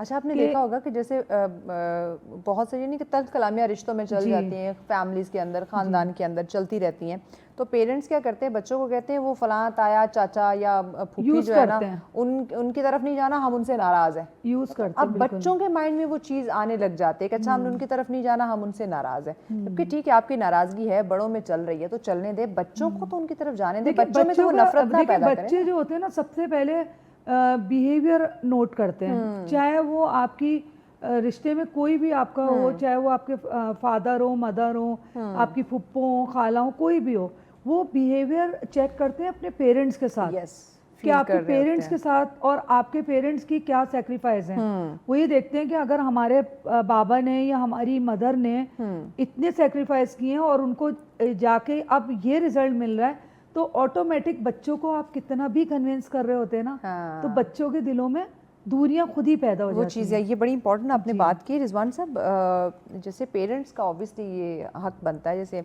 हम अपनी बात करें, आपका ऑब्वियसली बचपना जैसे गुजरा, पेरेंट्स हमें बताते थे चीज़ें, हमें सिखाते थे, जैसे हम डिफरेंट त्यौहार की बात करें उसके बारे में बताना, हमें साथ इंगेज रखते थे। अब के अगर बच्चों की बात की जाए तो क्या, जिस तरह हम ये ईद कुर्बान की बात करूँ, उन्हें ये तो पता है कि ये एक त्यौहार है, ईद है, ये बकरा ईद है और इस पे जानवर ज़िबा होता है, लेकिन इसके पीछे जो पूरी एक स्टोरी है, वो एक ख्वाब से लेके फिर वो एक पूरी जो स्टोरी चलती है हज़रत इब्राहीम हज़रत इस्माईल अलैहिस्सलाम की, तो ये सारी चीज़ें क्या अब इस जेन ज़ी या अल्फ़ा की हम बात करें, अब के बच्चों की बात करें, क्या ये चीज़ें इन्हें मालूम है कि हम ये जो ईद मना रहे हैं इसके पीछे की स्टोरी क्या है, किस तरह से ये हमें जोड़ती है ये ईद? देखें, अनफॉर्चुनेट मैं ये एडमिट करता हूँ कि हम शायद वो आखिरी नस्ल हैं जिनके पेरेंट्स के सोशल मीडिया अकाउंट्स नहीं थे। Very true, very true. अब ख़ास तौर पे 2000 के बाद जो लोग पैदा हुए हैं, यानी इस चीज़ ने दुनिया को समेट दिया है, फासलों को कम कर दिया है, लेकिन एक कमरे के अंदर रहने वाले लोग भी आपस में जुड़े हुए नहीं हैं, अलाइन नहीं है। आप नहीं समझ सकते कि आपका जो बच्चा है वो इस वक्त क्या कर रहा है या क्या सोच रहा है या उसके रोल मॉडल्स क्या हैं। देखें, एक कहते हैं, चूँकि मेरा एजुकेशन से भी वास्ता है, तो वो एक आपने सुना होगा कि बचपन की बात 55 तक चलेगी, यानी पहले 5 सालों में आपकी पर्सनालिटी का 80% डेवलप हो चुका होता है। अब अगर वो देखता है कि उसके माँ बाप नमाज़ पढ़ते हैं, अगर उसके माँ बाप रोज़ा रखते हैं और वो अपने बच्चों को उसी तरह ट्रेन कर रहे हैं, तो वो ये बचपन से आदत जो है उनके अंदर डेवलप होना शुरू हो जाएगी। बिल्कुल ऐसे ही। लेकिन अगर माँ बाप नमाज नहीं पढ़ते और अगर माँ बाप रोज़ा नहीं रखते, तो वो बड़े होके भी सर्दियों के रोज़े भी नहीं रख सकेगा, उसको तो वो प्रैक्टिस ही नहीं हुई जिस उम्र में उसको वो प्रैक्टिस होनी चाहिए थी। बिल्कुल ऐसे। और अगली दूसरी जो बहुत इम्पॉर्टेंट बात है वो ये बात है कि देखें, हम अक्सर ये गिला करते हैं ना कि बच्चे जो हैं आजकल के नाफरमान हो गए हैं, ठीक है, और बात नहीं मानते, और बच्चे बड़ों को मार भी रहे हैं, ज़बरदस्ती उनसे जायदादें भी नाम करवा रहे हैं, घरों से निकाल रहे हैं। तो किसी ने बड़ी खूबसूरत बात की थी कि ये जो रिज़्क़ हराम होता है ना, ये शक्लें नहीं बिगाड़ता, नस्लें बिगाड़ देता है, ठीक है ना जी। तो अब मसला ये है कि अगर आप रिज़्क़ हलाल अपने बच्चों को खिला रहे हैं, ठीक है, तो आप यकीन रखें कि इंशाल्लाह वो अल्लाह के फरमाबरदार भी होंगे और आपके भी होंगे, ठीक है। तो अब ये एक रोल मॉडल है। अब मैं अगर अपने माँ बाप की खिदमत नहीं करूँगा तो मेरे बच्चे क्यों मेरी खिदमत करेंगे, क्यों करेंगे? तो ये माइंड में रखना चाहिए कि अगर आज मैं खिदमत नहीं कर रहा तो कल मेरे साथ तो ये मकाफाती अमल है ना, ठीक है। तो अब ये दुनिया है ये इसी चीज़ का नाम कि आप जिस तरह का बिहेवियर रखते हैं, आप अगर ग्रेटिट्यूड के साथ ज़िंदगी गुजारते हैं, शुक्रगुजारी करते हैं, लोगों को, रिश्तेदारों को खुशियों में याद रखते हैं, ठीक है ना जी, और ये खुशियाँ उन तक ट्रांसफ़र करते हैं। पेरेंट्स की बात करें ना, तो वो पहले हमारी जो तरबियत करते थे, एक तो हमें इस तरह के ये पूरे वाक़यात बताते थे, फिर डिफरेंट एग्जांपल्स के थ्रू, जिस तरह ये आपने मकाफ़ात अमल की बात की, बड़े बुज़ुर्गों की माँ बाप के साथ जो एहतराम, जो प्यार मोहब्बत उनके साथ करना, तो एग्जाम्पल से वो हमारी तरबियत किया करते थे। आपके पेरेंट्स क्या, बच्चों के हाथों में फ़ोन थमा दिए और उन्हें बस फ़ोन के अलावा कुछ पता ही नहीं है। जी हाँ, जी हाँ। और फ़ोन में भी नहीं पता, बल्कि एक लतीफ़ा है कि एक बुज़ुर्ग जो है वो कहते हैं कि मेरा बेटा जो है ना बड़ा पहुंचा हुआ है। उसने कहा कैसे? कहते हैं सारी रात उसकी रज़ाई से ना लाइटें बाहर आ रही होती है, रोशनी नूर बाहर आ रहा होता है। अब ये नहीं पता पहुंचा हुआ अब ये नहीं पता सारी रात जो है ना वो ऑनलाइन होता है, दुनिया तक पहुंचा हुआ है, ठीक है ना जी। तो अब इग्नोरेंस भी एक मसला है। अब उनको नहीं पता कुछ पेरेंट्स को कि ये जो मोबाइल है इसके ज़रिए से वो क्या क्या कुछ जो है वो देख सकता है, कर सकता है। अब देखें, एक स्कॉलर ने बड़ी प्यारी बात की कि अगर आपकी जलवत, यानी अभी ज़ाहिरी अपीयरेंस है ना, जो अभी हम आपस में बैठे हुए हैं, और आपकी खलवत, आपकी तन्हाई अगर एक हो जाए तो आप तो अल्लाह के वली हैं। अगर आपकी जलवत और खलवत एक हो जाए तो आप अल्लाह के वली हैं। अब जो बात बच्चों तक पहुंचाने की ज़रूरत है वो ये है कि बेटा एक ज़ात है जो हर वक्त हर जगह मौजूद है और वो अल्लाह की ज़ात है। जब आप उसके साथ बच्चों का कनेक्शन डेवलप करेंगे तो फिर आपके बच्चे इंशाल्लाह कहीं नहीं जाएंगे, क्योंकि जब वो अल्लाह को देखें, असल में हमारा क्या होता है, हम बच्चों को ना अपनी ज़ात के साथ अटैच करते हैं, ठीक है ना जी। माँ कहती है भाई तुम्हें सबसे ज़्यादा माँ के साथ करनी चाहिए, बाप अपना ही तरफ खींचता है, बाकी सारे लोग रिश्ते अपनी तरफ खींचते हैं, और वो टीवी में जनाब वो पाकिस्तान के साथ मोहब्बत, ये सारी मोहब्बतें ठीक हैं। असल मसला है उस मोहब्बत की तरतीब ठीक नहीं है। तरतीब क्या है? सबसे पहले किससे मोहब्बत करनी है? जो 70 माओं से ज़्यादा आपसे मोहब्बत करता है, और वो अल्लाह है, से भी ज़्यादा करीब। हाँ, और हर वक्त मौजूद है, आप जिस वक्त दिल करे उससे बात कर लें, ठीक है। दूसरी मोहब्बत किससे करनी चाहिए? अहमद मुज्तबा मोहम्मद मुस्तफ़ा सल्लल्लाहु अलैहि वसल्लम से, जिन पे मोहब्बत किए बगैर हमारा ईमान मुकम्मल नहीं होता। और तीसरी मोहब्बत किससे करनी चाहिए? उस माँ से करनी चाहिए जिसको आप सल्लल्लाहु अलैहि वसल्लम ने फरमाया कि सबसे ज़्यादा हक किसका? माँ का, दूसरा माँ का, तीसरा माँ का, चौथा बाप का, तो चौथी मोहब्बत बाप की हो गई। पांचवी मोहब्बत आपकी जो फैमिली है, स्पाउस है, मैं अगर मेल हूँ तो मेरी बीवी है और मेरे बच्चे हैं, और अगर कोई बीवी है तो उसका शोहर है और उसके बच्चे हैं। और उसके बाद अगली मोहब्बत जो है वो उसके ददियाल, यानी उसके बहन भाई, वो जो रहम के रिश्ते हैं ना वो, ठीक है ना, ददियाल के साथ। और उसके बाद ननिहाल, हमारे अनफॉर्चुनेट ननिहाल पहले आ जाते हैं। तो ये अगर हम तरतीब ठीक कर लें ना जी, तरतीब ठीक कर लें, और अपने पड़ोसियों को देखें, ईद उल अज़हा का मुझसे कोई पूछता ना पैगाम, तो मैं तो ये कहता हूँ कि ये पैगाम ये है कि आप किसी के चेहरे पे अगर मुस्कुराहट लाने का बायस बन जाते हैं ना, तो समझ लें आपकी ईद हो। क्या बात है, ये तो बड़ी अच्छी बात है। अगर हम किसी के चेहरे पे मुस्कुराहट लाएं, तो आज हम इस शो की जो है वो इसमें यही कोशिश कर रहे हैं, सीरियस बातें भी हो रही है लेकिन मुस्कुराहट लाने की भी कोशिश कर रहे हैं। सबीन साहब बताइएगा कि जानवरों से तो ऑब्वियसली आपको लगाव होगा, और ख़ासकर कुर्बानी के जानवर से तो कुछ ज़्यादा ही लगाव हो जाता है, ना चाहते हुए भी उसके साथ एक अटैचमेंट हो जाती है इमोशनली। फॉर एग्जांपल, अगर जानवर बोल सकते तो आप उनसे सबसे पहली बात क्या शेयर करती? अगर जानवर बोल सकते तो अगर ये कुर्बानी का जानवर नहीं होता तो मैं उससे कहती कि तुम जल्दी से निकल जाओ यहाँ से। इससे पहले कि तुम्हें काट गली पकड़ लो, कोई रास्ता पकड़ लो जहाँ से तुम निकल जाओ। क्योंकि जो है ना ऐसा है कि ये तो अल्लाह ताला की तरफ से हैं सारी चीज़ें, कुर्बानी भी फ़र्ज़ है और मोहब्बत भी हो जाती है जानवरों से। आप अगर एक ना मतलब आप भले ही, अब तो लोग लाते एक दिन पहले लाते हैं, अच्छा ये जो मोहब्बत की बात है यही मतलूब है कि आपकी अटैचमेंट हो, और फिर जब वो कुर्बान हो और आपको एहसास हो। मोहब्बत जो है ना, मोहब्बत की सबसे बड़ी मिसाल और कुर्बानी की सबसे बड़ी मिसाल जो है वो हज़रत इब्राहिम अलैहिस्सलाम के बाद इमाम हुसैन अलैहिस्सलाम से हम दर्स लेते हैं इस बात का कि कुर्बानी, सब्र और मोहब्बत, तीनों चीज़ें। अगर एक कुर्बानी थी तो यहाँ मोहब्बत भी थी, और उसके बाद कुर्बानी भी थी, और फिर सब्र भी थी। बिल्कुल नाज़रीन, डिस्कशन का सिलसिला जारी, आप सुन रहे हैं, मेहमानों से बड़ी अच्छी अच्छी बातें चल रही हैं, तो ये गुफ्तगू के सिलसिले को आगे बढ़ाते हैं, लेकिन एक शॉर्ट ब्रेक के बाद साथ रहें। वेलकम बैक नाज़रीन, आप देख रहे हैं सच सवेरा ईद ट्रांसमिशन। आज ईद का तीसरा रोज़, आई होप आप इस दिन को एंजॉय कर रहे होंगे। हमारी ट्रांसमिशन चल रही है, मेहमानों से बड़ी मज़े मज़े की बातें हो रही हैं, तो मज़ीद ज़रा इनकी रूटीन के बारे में जानते हैं जी। तीनों चीज़ें इतनी अहम थी कि अगर हम उस कुर्बानी के बाद, जिस कुर्बानी का हम जिक्र कर रहे हैं, अगर हम वहाँ से सीधे करबला की तरफ आएँ तो आप देखें तीनों चीज़ें हम वहाँ पर ऐसी देख रहे हैं कि जिसकी कोई जस्टिफिकेशन ही, मतलब कि हम उसको एक्सप्लेन ही नहीं कर सकते। तो हम जानवर को जब लेके हमारे घर बकरा आता है बेचारा, तो उसको मैं बड़ा प्यार करती हूँ। कभी नाम रखे हैं उसके? हाँ रखा है, वैसे एक बकरे का मैं बेटी ने रखा है। अच्छा, बबलू रखा एक बड़ा प्यारा सा जानवर था। वो वाइट कलर का बकरा था। ओके, उसका नाम बबलू रखा, किसी का नाम कुछ रख दिया, किसी का नाम किट्टी रख दिया, मतलब वो ऐसा रखा। और उसको फिर उसकी एक और चीज़ होती है बड़ी अहम, ज्वेलरी।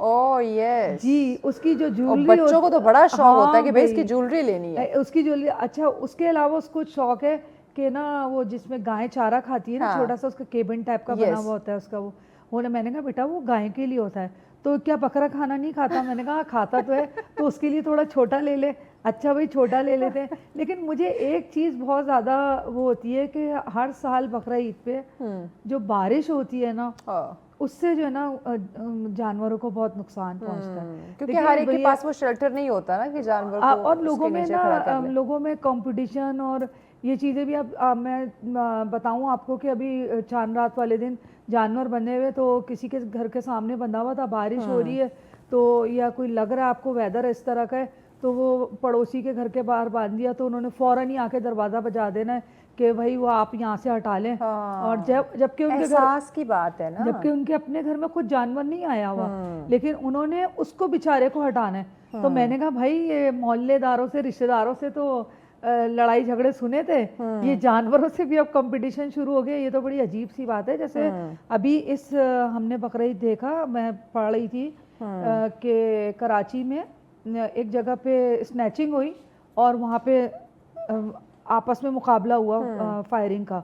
उसमें 3 जानवर भी, एक जानवर हलाक हो गया, उसको मर गया वो बेचारा गोली लगने से, और बाकी 2 जख्मी हो गए। तो जिसको गोली लगी थी उसको फ़ौरन ही काट दिया गया।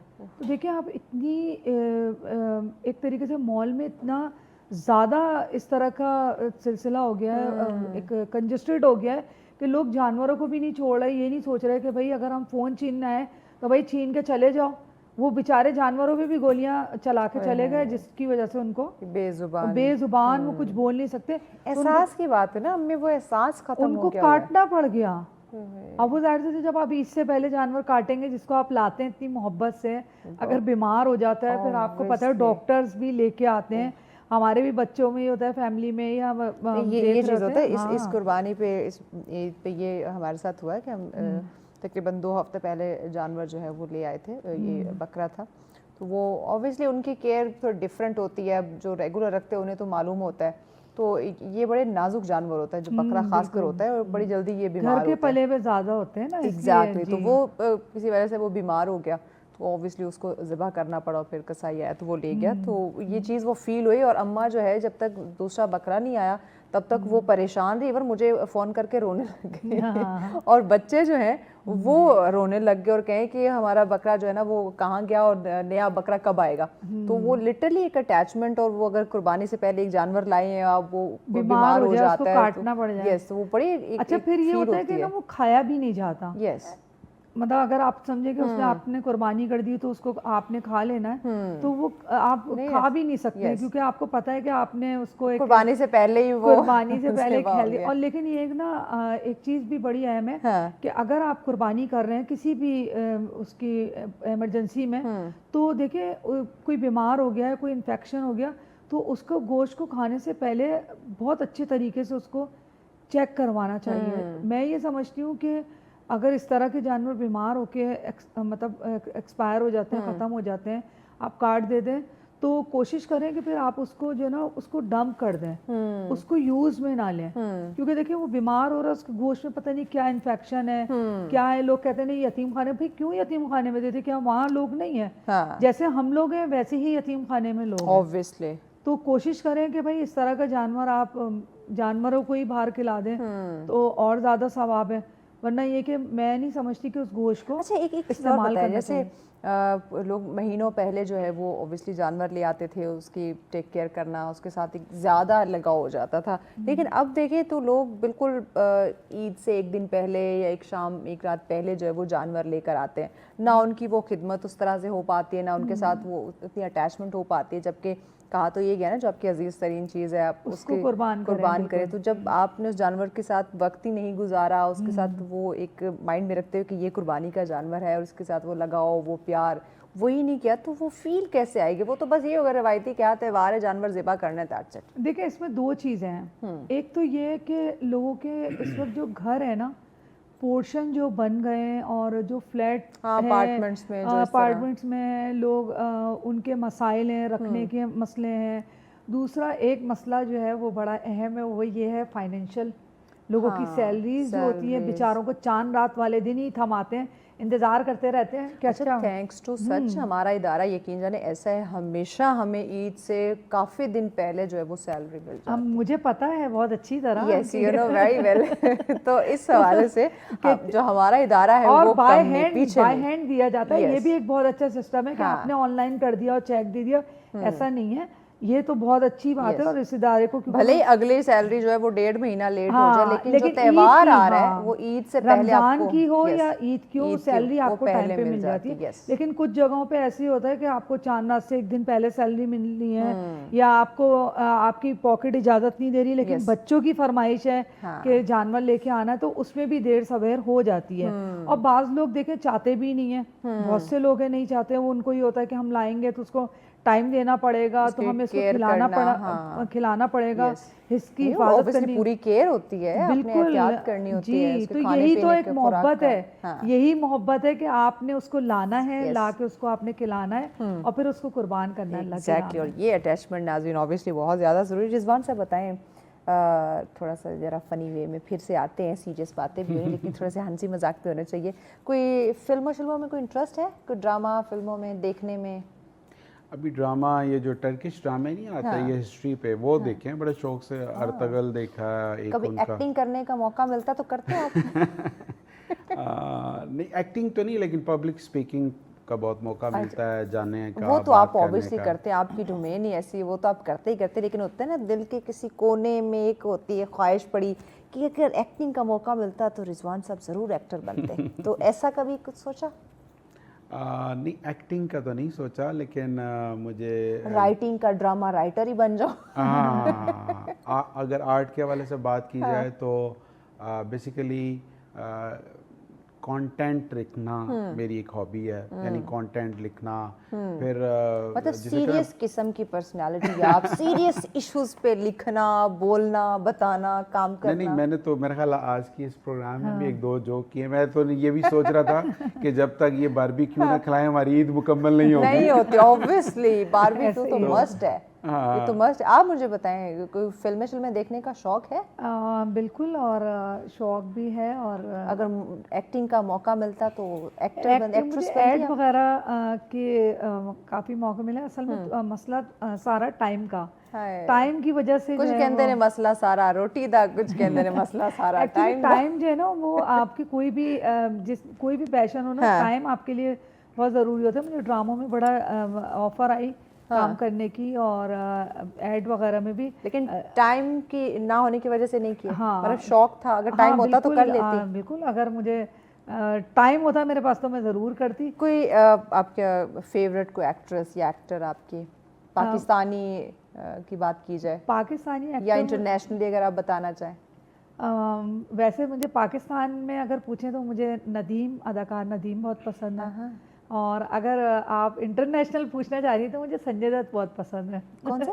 संजय दत्त। संजय, यस। आपने इंटरनेशनल पूछा तो मैंने बताया। एग्जैक्टली। और फीमेल में फीमेल में पाकिस्तान में अगर फीमेल पूछा जाए तो ज़रा मुश्किल है, मुश्किल सवाल है, लेकिन ये है कि बचपन से किसी को देखती आ रही हूँ, और शबनम शबनम मुझे इनका कपल बहुत अच्छा लगा। और या बाबरा शरीफ है, वो बहुत, हाँ, उनकी वो भी बहुत अच्छी। और इंटरनेशनली कोई फीमेल? इंटरनेशनल में मुझे जो है वो रानी मुखर्जी, हाय वो बहुत पसंद है उसकी। पड़ोसी मुल्क है, इनको बड़े पसंद है। आपने पूछा तो मैंने अपनी पसंद बता दी। नहीं, पसंद की बात मुझे है ना, मुझे इंटरनेशनल स्कूल लाइफ से ही कुछ इस तरह की पर्सनालिटी होती है, या आपको करती है कि भाई आपको कौन अच्छा लगता है, कौन पसंद है, तो फिर वो इस हिसाब से ही आर्टिस्ट तो आइडियल होते हैं। मैंने बड़ी ऑटोग्राफ बुक और स्लैम बुक और पता नहीं कौन कौन सी बुक्स होती हैं, वो स्कूल टाइम में बनाई थी। और उसमें हर जगह मेरी जो है ना, वो मैंने तस्वीरें लगाई हुई थी, सारी अदाकारों की तस्वीरें थी।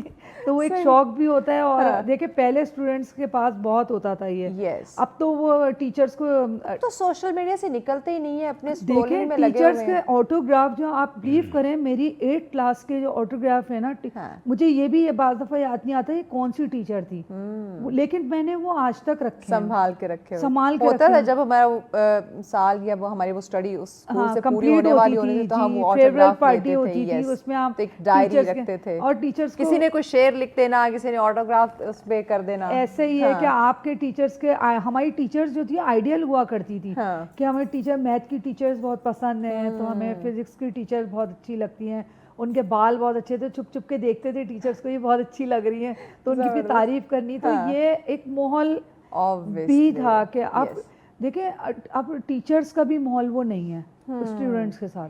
फ्रस्ट्रेशन इतनी ज़्यादा बढ़ गई है कि उसमें जो है ना वो आपको समझ में ही नहीं आता आप क्या करें। अब वो बच्चों के जब एग्ज़ाम होते हैं तो मैं समझती हूँ कि एग्ज़ाम में बच्चों को एंजाइटी हो जाती है टीचर की आने से। जब टीचर क्लास में आती है तो बच्चों को कंप्लेन आती है कि एंजाइटी हो गई। वो टीचर जो है ना वो भाई सख्ती अपनी जगह है लेकिन रोब लेकर आ रही होती है, रोब लेके आ रही होती है कि बच्चे जो है जो आ भी रहा होता है हाँ। वो भी छोड़ देते हैं। तो खैर माहौल से बहुत डिपेंड करता है आपकी एग्जैक्टली।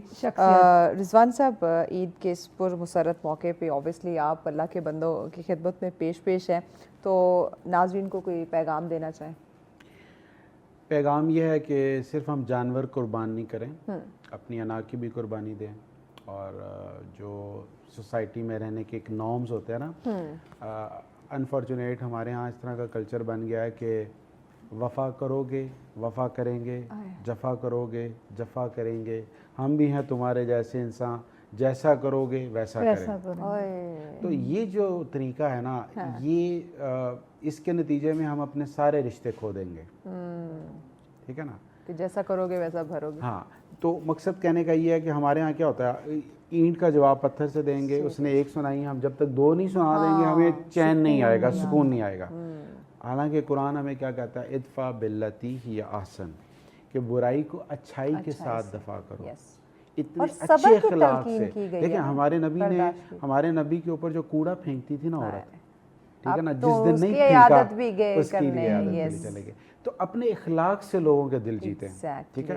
और ये ईद भी हमें यही पैगाम देती है कि हम अपने नफ्स की, जिसे कहते हैं ना, वो आपने शुरू में लफ्ज़ इस्तेमाल किया था, किबर का, दिखावा बहुत ज़्यादा है, रियाकारी बहुत ज़्यादा है। यानी ये भी कंपटीशन है कि मेरा वेड़ा 5 लाख का है, तुम्हारा तो 2 लाख वाला है। बच्चे बात कर रहे थे ना, तो उन बच्चों को भी ये समझाया जाए कि बेटा अगर कोई कुर्बानी नहीं भी कर रहा, ठीक है, तो उसमें कोई हर्ज नहीं है। पता है इंसान के अप एंड डाउन लगे रहते हैं। तो ये है कि हम अपने जिसे कहते हैं ना, बेहिसी की, अपनी अना की, अपनी खुदगर्जी की कुर्बानी दें। इससे सोसाइटी के अंदर हुस्न पैदा होता है। और आप देखें पाकिस्तान में 70 लाख जानवर ज़बह होते हैं पाकिस्तान के अंदर से, एक स्टैटिस्टिक के मुताबिक। रिजवान साहब, डिस्कशन को आगे बढ़ाते हैं, हमें एक ब्रेक लेनी है। नाज़रीन, गुफ्तगू का सिलसिला जारी है, मेहमानों से बड़ी मज़े की बातें हो रही हैं, तो ये ईद की खुशियों को, इसके रंग को दुबाला करेंगे और अच्छी बातें के सिलसिले को आगे बढ़ाएंगे, लेकिन एक ब्रेक के बाद साथ रहिए। वेलकम बैक नाज़रीन, आप देख रहे हैं सच सवेरा ईद ट्रांसमिशन। आज ईद का तीसरा रोज़, आई होप आप इस दिन को एंजॉय कर रहे होंगे। हमारी ट्रांसमिशन चल रही है, मेहमानों से बड़ी मज़े की बातें हो रही हैं, तो मज़ीद ज़रा इनकी रूटीन के बारे में जानते हैं जी। ठीक है ना जी। और ये 800 अरब रुपए की एक इकोनॉमी है जो जनरेट होती है, जो सर्कुलेट होती है। अच्छा, ये आपके मैसेज को ना मैं फिर से वाइंड अप करवाऊंगी। कुछ और सवाल जो है ना वो मेरे माइंड में आ गए। फिर से आपकी ना वो फिलॉसफी जो है ना वो शुरू हुई है, तो मेरे माइंड में फिर एक इंटरेस्टिंग सा सवाल है कि मैसेज को मैं बाद में वाइंड अप करवाती हूँ, पहले ये फिलॉसफी वाले कुछ और सवाल आपसे कर लेती हूँ। अगर आपको ये ईद उल अज़हा पे, इस कुर्बानी की ईद पे, इसकी तैयारियों पे पूरा एक हमारा सिलसिला, एक सीज़न चलता है, इस पे अगर कोई फिल्म लिखने का, बनाने का मौका मिले, उसका नाम क्या रखेंगे आप? नाम क्या रखेंगे? हाँ, क्या रखेंगे नाम? सोचें ऐसा, क्योंकि आपकी जैसी शख्सियत है ना, उसके अकॉर्डिंग आप सोचें। आपने वो फिल्म लिखनी भी है आपको, बस एक टैग लाइन मेरे ज़हन में आ रही है, खिदमत करनी है, फ़र्ज़ निभाना है। वाह, क्या बात है। एक्चुअली तो फ़र्ज़ है ना। हाँ। ठीक है, देखें अल्लाह ने आपको वसाइल दी हैं, उन वसाइल में से आप निकालते हैं और खर्च करते हैं ना। और अच्छा, अल्लाह ने बिल्ट इन सिस्टम भी ऐसा रख दिया कि आपने सिर्फ खुद नहीं खाना, रिश्तेदारों को, मसाकीन को भी देना है। ठीक है, तो ये मैं समझता हूँ इसके अंदर बहुत ज़्यादा हुस्न है। और इसको ज़ाहिर बात है हमें यानी इसको फिल्माना भी चाहिए, इसके ऊपर ड्रामे बनने चाहिए। देखें, अच्छा, अब ये जो बात है ना, अब मैंने फिल्म का इसलिए कहा ना कि अगर वैसे हम बच्चों को नहीं बता पा रहे या वो नहीं समझ पा रहे, नहीं सीख पा रहे, तो स्टोरीज़ के थ्रू, ड्रामास के, फिल्म के थ्रू एक चीज़ उनके माइंड में बैठ जाती है, एक फ्रेम, एक स्टोरी आ जाती है। तो अगर स्टोरीज़ के थ्रू हम उनको गाइड करें, उनको बताएं कि ईद उल अज़हा क्या है, इसका मकसद क्या है, इसमें हमें क्या करना चाहिए, ये ईद हमें क्या पैगाम देती है, तो आई थिंक ज़्यादा अच्छा होता है। देखिए, हम जो पिछली नस्ल की बात कर रहे हैं, वो जो माँ बाप थे या दादा दादी थी, नाना नानी थी, वो स्टोरी सुनाते थे। बिल्कुल ऐसे। जो स्टोरी टेलिंग मेथड है ना, वो कुरान में भी 60% से ज़्यादा स्टोरी टेलिंग मेथड है। स्टोरीज़ के ज़रिए इंसान ज़्यादा जल्दी सीखता है, ज़्यादा जल्दी उसकी इमेजिनेशन में बनती है। अब आप देखें नसीम हिजाजी के नावल बचपन में हमने पढ़े हैं, आपको भी शायद इत्तेफाक हुआ हो, तो वो ऐसा शहर में मुब्तला कर देते, बंदा उस जगह पे पहुंच जाता है। और सेम अभी आप टर्किश ये ड्रामे देखें जो हिस्टोरिकल वो बन रहे हैं, उसके अंदर भी आप वो अपने कल्चर को, अपने माजी को, अपनी तारीख को उसके साथ इंटीग्रेट कर रहे हैं। तो मेरा ये ख्याल है कि हमारी जो मीडिया इंडस्ट्री है उसको इसके ऊपर ज़रूर काम करना चाहिए। यही वो चीज़ है जिसके नतीजे में हम अपनी नस्ल को अपने माजी के साथ जोड़ सकते हैं। हमारा माजी के साथ जुड़ना बहुत ज़रूरी है, क्योंकि अगर आप माजी के साथ नहीं जुड़ेंगे तो फिर आप मुस्तकबिल में अच्छी प्लानिंग नहीं कर सकेंगे। बिल्कुल। मैडम आप बताएं कि आपको अगर एक फ़िल्म लिखने का, आप राइटर भी हैं, तो आपको ईद की तैयारियों पे, इस ईद पे, एक पूरे सिलसिले पे एक फ़िल्म लिखनी है और फिर उसको एक टाइटल, एक नाम देना है, क्या नाम देंगी? अच्छा, टाइटल देना है तो उसके लिए तो जैसे मैंने आपको शुरू में बताया कि मैंने एक आर्टिकल लिखा था, 12 मसाले और 16 सिंगार। तो इसी तरह का हमें मैं जैसे एक मैसेज देती हूँ कि बेस्ट हेल्थ के लिए बेस्ट मीट ज़रूरी है।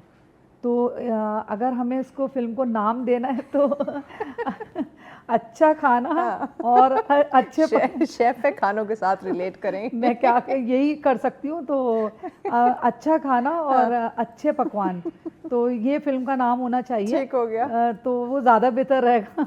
खानों के साथ इन्होंने रिलेट किया इबादत के साथ, आपने रिलेट किया खानों के साथ। जी, और दोनों बड़े इंपॉर्टेंट है। बिल्कुल। तो यानी इस पे अलग अलग तरह से फिल्म बनाई जा सकती है। बिल्कुल बनाई जा सकती है, बड़ा मार्जिन है हमारे पास। देखिए ये खाना जो है ना इतना ज़रूरी है कि कहते हैं ना जंग और मोहब्बत में सब जायज़ है जैसे, तो इसी तरह खाना जो है ना वो आप अगर हालत जंग में भी है ना, तो जब तक आपकी डाइट अच्छी नहीं होगी है तो आपकी हेल्थ अच्छी नहीं होगी, तो आप जंग कैसे करेंगे? खाली पेट कैसे करेंगे? तो फिर इसलिए जो है वो खाना बहुत ज़रूरी है। खाली पेट शेर जो है ना वो ज़्यादा लड़ता है। ऐसा तो खाली पेट रहना चाहिए, लेकिन ज़्यादा देर नहीं। ऑब्वियसली कुर्बानी है तो आप रंग बिरंगे मुख्तलिफ पकवान खाएं। रिजवान साहब बताइएगा कि फूडी हैं आप? जी, मतलब फ्रूट्स खाने हो, कोई भी सब्जी, कोई भी डिश पकी हो, बिना नखरे के खा लेते हैं? हाँ, मैं खा लेता हूँ, लेकिन मैं मुख्तलिफ कुजीन्स को ट्राई करता रहता हूँ। जैसे टर्किश कुजीन है, लेबनीज कुजीन है, इसी तरह इटालियन फूड होता है, इसी तरीके से ये जो इंटरकॉन्टिनेंटल फूड होता है। अब मैं ये पूछ इसलिए रही हूँ ना क्योंकि मैंने एक सवाल करना है। जी प्लीज़। तो ये नहीं कि आप खाने के शौकीन सब कुछ खा लेते हैं, ठीक हो गया। ये सवाल मैंने अपने पहले प्रोग्राम में भी अपने मेहमानों से किया था, बड़े इंटरेस्टिंग है इसके जवाब आए थे। अब देखते हैं आप दोनों इसका क्या जवाब देते हैं। अगर आप एक डिश होते तो कौन सी होते? अगर मैं डिश होता तो कौन सी होता? हाँ, सोचें अपनी शख्सियत को, अपनी पसंद को, अपने मूड, मिजाज, काम सबको देखते हुए आप एक डिश होते तो कौन सी होते? मैं ऐसी डिश होता जो सब लोग खा लेते खुशी से। कौन सी? मेरा ख्याल अगर हम पाकिस्तान की बात करें, जी पाकिस्तान की बात करें तो मेरा ख्याल बिरयानी। हाँ, वो तो बड़ी तीखी होती है, स्पाइसी होती है। हाँ, लेकिन सब लोगों को पसंद आती है ना। असल मैं नहीं खाती। बस फिर कोई एक्सेप्शन तो नहीं। देखिए वो तो आपके अपने हाथ में कंट्रोल है, उसमें जितनी मिर्च होती है मैं तो भागती हूँ उससे, नहीं खा सकती मैं। अच्छा। नहीं, बेसिकली आप समझे, एक सिंधी बिरयानी होती है, जरूर मुख्तलिफ तरह की होती है ना। एक में बहुत ज़्यादा स्पाइसी होती है, जो हमारे अपने घरों में बनती है ना, वो बहुत ही मीडियम उसमें होती है, स्पाइसेस होती हैं। लेकिन उसका फ़ायदा ये है ना, देखें ये जो हमारा फूड है, आप चूँकि आप पिंडी से है ना, हम तो पिंडी में सेवर फूड बड़ा मशहूर है। आपको पता है सेवर फूड पूरे पाकिस्तान की जो कुक चेन है सबसे बड़ी चेन है, सबसे बड़ी चेन है। और उसका जो वो टेस्ट है ना, वो बेहद वक्त पूरे पाकिस्तान बल्कि आपके जो मिडल ईस्ट है वहाँ पे भी पसंद किया जाता है। बिल्कुल ऐसे ही, ठीक है ना। तो ये जो चावल जो, और ख़ास तौर पे पाकिस्तान का जो बासमती चावल है, ये तो पूरी दुनिया में बड़ा फेमस है। तो उसके साथ जब ये बिरयानी का टच बनता है ना, तो ये आप समझ लें कि आपकी, मुझे लगता है कि दुनिया भर में बिरयानी आपकी वो डिश हो जाता। आप बिरयानी होते, और अगर आप कोई फल होते कौन सा होते? फल कौन सा होते आप? ये भी एक ऐसा सवाल है कि इसमें ज़ाहिर है अगर हम पाकिस्तानी पर्सपेक्टिव में बात करें तो आम आम होते हैं, आम होते हैं। सबका पसंदीदा। सबका क्या बात, और वो भी सीजनल कभी कभी आता है, और लोग जो आते हैं जब झपट पड़ते हैं। आप बताएं मैडम, अगर आप कोई डिश होती तो आप कौन सी? मैं अगर कोई डिश होती तो मैं डिजर्ट होती। मीठा, स्वीट, मीठा, हाँ, सबकी पसंदीदा। शीर खोरमा होती या खीर होती। खीर होती, यानी हर घर में पकने वाली, कोई मुंह नहीं चढ़ाता और सब जो है वो शौक से खाते हैं। और अगर आप कोई फल होती तो फिर कौन सा होती? फल होती तो मैं सेब होती। सेब होती। हेल्दी होता है ना वो सेब। सेब, और बच्चों को तो बड़ा डांट डांट के खिलाना पड़ता है, जबरदस्ती उसकी जो है वो अच्छी तरीके से कटिंग करनी पड़ती है, क्योंकि बड़ा हेल्दी होता है सेब। इसलिए अगर मैं होती तो मैं सेब होती। सेब होती, आप दैट्स वेरी ग्रेट भाई मैडम, सेब होती। और साथ में मिठाई, यानी मीठा जो स्वीट डिश है, शीर खोरमा या खीर, ये होती है, तो बहुत अच्छी बात है। अच्छा रिजवान साहब, जो भी आपके घर में कुर्बानी का जो पर्सनल जानवर आता है, एक तो आप लोगों की खिदमत के लिए वो जो एक बहुत बड़ी तादाद में होती है वो तो होती है, लेकिन घर में जो पर्सनल कुर्बानी का जानवर आता है, ख़रीदने के लिए कौन जाता है? किसकी ज़्यादा सुनी जाती है, एडवाइस किसकी मानी जाती है? असल में मेरा ख्याल है ये भी एक एप्टीट्यूड का मसला होता है। कुछ लोगों का मिजाज होता है, उनको ज़्यादा अच्छा लगता है कुर्बानी का जानवर ख़रीदने के हवाले से। हम 3 भाई हैं और हम सारे मिलकर कुर्बानी करते हैं। तो नॉर्मली जो मेरे सेकंड भाई हैं इरफान भाई, वो उसको जाते हैं और वो देखते हैं, और साथ मेरा बेटा भी चला जाता है, और साथ बात दूसरा। नॉर्मली मैं, चूँकि एक बड़ा ऑपरेशन करना होता है, ज़्यादा तो हमने 150 जानवर खरीदने थे और तकरीबन 400-500 जानवर और थे, तो मैं उन कामों में ज़्यादा बिजी होता हूँ। तो ये जो जानवर की खरीदारी है ये मेरे छोटे भाई करते हैं। ओके, आप बताएं सबीन साहिबा कि आपके घर में जो कुर्बानी का जानवर आता है वो किसकी फरमाइश होती है, किसकी ज़्यादा मानी जाती है कि कौन सा जानवर आएगा? बेटी की। बेटी की फरमाइश है कि घर दी सरबराह बेटी है। कि कुछ असल भी में कहना है बेटी ने कहना है, असल में माशाल्लाह माशाल्लाह अटैचमेंट इनकी बहुत ज़्यादा लग रही है। मैं असल में मेरी एक बेटी है, क्योंकि सिंगल है, तो वो हमारे घर की जो भी लाडली और जो भी फरमाइश होती है, वो हमारी कोशिश होती है कि जो हमारी दस्तरस में होता है हम उसकी ख्वाहिश को पूरा करें और इज्जत दें। तो और वो भी ख्वाहिश ऐसी करती है जो हमारी दस्तरस में होती है, उस ख्वाहिश को मद्देनजर रखते हुए वो फिर करती है। तो हम बता देते हैं कि भाई हाँ, हम ये चीज़ें आपकी पूरी कर सकते हैं, तो वो अपनी ख्वाहिश का इज़हार करती हैं। अब जैसे मैंने आपको बताया कि वो बकरा आना है, तो उसकी वो खाने पीने का ये है, तो ज्वेलरी उसकी जो वो जब वो 3 साल की थी उस वक्त जो जानवर आया था उनका लॉकेट अभी तक रखा हुआ है। अब मैं उसको बड़ा, मैंने 3 साल की जब वो थी, तो वो जो जानवर आया था उसका लॉकेट मैंने अभी तक संभाला हुआ है। हाँ, जबकि वो लोग कुर्बानी होती तो ब्लड भी लग जाता है। हाँ, तो वो मैंने पहले ही उतरवा लिया था। मैंने कहा इसको मुझे उतार दे। पहले मेरा दिल खुद बहुत छोटा सा है तो मुझे तो वैसी मैं भी नाजुक, हाँ नाजुक। अच्छा, कहते हैं ना कुर्बानी हो रही है तो झांक लो, वहाँ देख लो, इधर देख लो। अच्छा, मैं देखती हूँ हमारे कुर्बानी ना हमारे शुरू से ये कि घर में ही होती है, कसाई घर में आ जाता है, वालिद साहब और साथ, तो बच्चे भी, इवन हम बच्चों को पास खड़ा करते हैं कि वो देखें, ताकि उससे बात करें थे रिजवान साहब कि वो बेटियों का देखिए, अभी बात कर रहे थे ना हम, बिल्कुल सही कह रहे हैं ये। लेकिन ये चीज़ें लड़कों के लिए ज़्यादा कही जाती है, करना लड़कियों के लिए भी चाहिए, लेकिन क्योंकि बच्चियों के दिल आपको पता है वैसे ही बड़े नाजुक से होते हैं, तो कोशिश करते हैं जो बच्चे हैं बच्चों को खड़ा कर साथ खड़ा करते हैं। इवन मैं खुद भी देखती हूँ कि अच्छा जानवर ज़िबाउल, जबकि है मेरा खुद दिल बड़ा नाजुक है। मैं डॉक्टर इस वजह से नहीं बनी थी कि ज़रा सा खून देखा था मैंने, वो मेरे साथ प्रैंक अब्बा जी ने किया और मैं भी होश हो गई। यहाँ एक मैं आपको सॉरी इंटरप्ट करूँगा, ज़रूर बताइए। देखें अभी जो जिस दुश्मन से पाला है ना मुस्लिम कौम का, आप देख लें फ़लस्तीन के अंदर उन्होंने हमारे कितने हजार बच्चे ज़बह, बिल्कुल ऐसे ही है। तो मेरा ख्याल ये है कि हमारी जो फीमेल है ना, उनको बहुत स्ट्रांग होना चाहिए। बिल्कुल ऐसे ही है। आप ईरान को देख लें, ईरान के ऊपर जब अमेरिकन और वो सारा कुछ हुआ तो वो पूरी कौम एक हो गई। लेकिन वो चीज़ अपनी वो बिल्कुल, सॉरी कथा कलामी माँ, वो चीज़ अपनी जगह है, क्योंकि आगा ने कहा था ना कि आप मुझे एक अच्छी माँ दें, मैं एक आपको अच्छी कौम। बड़ी खूबसूरत बात की आपने। अब आपने इस पूरे आज के ईद के त्यौहार को आपने वाइंड अप करना है, क्योंकि ये तो अभी पूरा दिन हमारे पास है, लोग खुशियाँ मनाते रहेंगे, फिर पूरा महीना ये त्यौहार हम जो है वो मनाते ही रहते हैं। तो नाज़रीन के लिए कोई आपका स्पेशल पैगाम?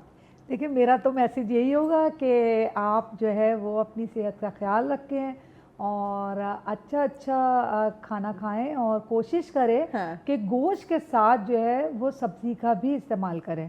ये ज़रूरी तो है। वो क्योंकि अभी ईद के 2-3 दिन से आप गोश्त जो चल रहा है तो वो बड़ा हेक्टिक हो जाता है और हाँ। उसमें फूड पॉइजन भी हो जाता है और Obviously। काफ़ी तबीयत आपकी डिस्टर्ब होती है। ठीक, तो कोशिश करें कि सब्ज़ी को भी सब्ज़ी शामिल का करें। इस्तेमाल ज़्यादा रखने। रिजवान साहब, अब आप कोई ख़ुसूसी पैगाम नाज़रीन को देना चाहें? बस मैं तो ये कहता हूँ कि जो अल्लाह को पहुँचता है वो हमारा कुर्बानी के जानवर का गोश्त या खून नहीं पहुँचता। अल्लाह ताला को वो हमारी नीयत पहुँचती है। तो एक तो अल्लाह ताला हम सबको अपनी नीयतों को सही रखने की तौफीक दे। आमीन। और दूसरी बात यह है कि जो मैंने पहले भी बात की कि इस ईद के ज़रिए हम खुशियाँ बांटने वाले बने, जज्बे बांटने वाले बने और एहसास करने वाले बने और नफ़रतों को ख़त्म करने वाले बने, बेहिसी जो इस माशरे के अंदर छाई हुई है उसको ख़त्म करने वाले बने। और इस वक्त जो एक फ़ाइनेंशियल क्रंच है पूरी दुनिया में और बिलखुसूस पाकिस्तान के अंदर, तो बहुत सारे ऐसे लोग हैं जो पूरा साल इंतज़ार करते हैं इस ईद का कि कब ये ईद आएगी और हम गोश्त की शक्ल देखेंगे। तो अगर आपके फ्रीज़र के अंदर वो गोश्त पड़ा रह गया और आपका पड़ोसी जो है वो भूखा रह गया, तो मेरा ख्याल है कल क़यामत वाले दिन हमें बड़ी बहुत सख्त इम्पॉर्टेंट सवाल का आपने जवाब देना बात की। पड़ेगा। बहुत शुक्र रिजवान साहब आपका, सलीम साहब आपका, आप दोनों को अगेन ईद बहुत बहुत मुबारक हो। नाज़रीन, ईद का तीसरा रोज़ आपके साथ हमने सेलिब्रेट किया, मेहमानों से बड़ी मज़े मज़े की बातें, सीरियस डिस्कशन भी जो कि आई थिंक ज़रूरी थी, क्योंकि ईद हम मना रहे हैं तो हमें ज़रा इस ईद की अहमियत, इसकी फ़जीलत, इसका फ़लसफ़ा भी मालूम होना चाहिए। बच्चों को कैसे इसकी तरबियत दी जाए ये भी मालूम होना चाहिए। फिर हंसी मजाक ऑब्वियसली वो चीज़ें भी जो है वो चलती रहती हैं। तो ये जो ईद का सिलसिला है तीसरे रोज़ भी अभी ये जारी सारी रहेगा। बहुत सारे लोग सुन्नत इब्राहिमी अदा कर रहे होंगे, कुछ कर चुके होंगे। तो आप सबको अपनी खुशियों में शरीक रखिएगा। आप जो हिस्से बना रहे हैं कोशिश करें कि हर ज़रूरतमंद तक जिसका जो हिस्सा है उस तक पहुँचाएँ। अपने फ्रीज़र आप लोग ना भरिएगा, क्योंकि बड़ी ईद की बड़ी खुशियाँ हैं, हमने मिलजुल कर इसको सेलिब्रेट करना है, अपने तक इन खुशियों को महदूद नहीं रखना। खुश रहें, खुशियाँ बाँटें। हमें इजाज़त दीजिए, अल्लाह ने के बाद।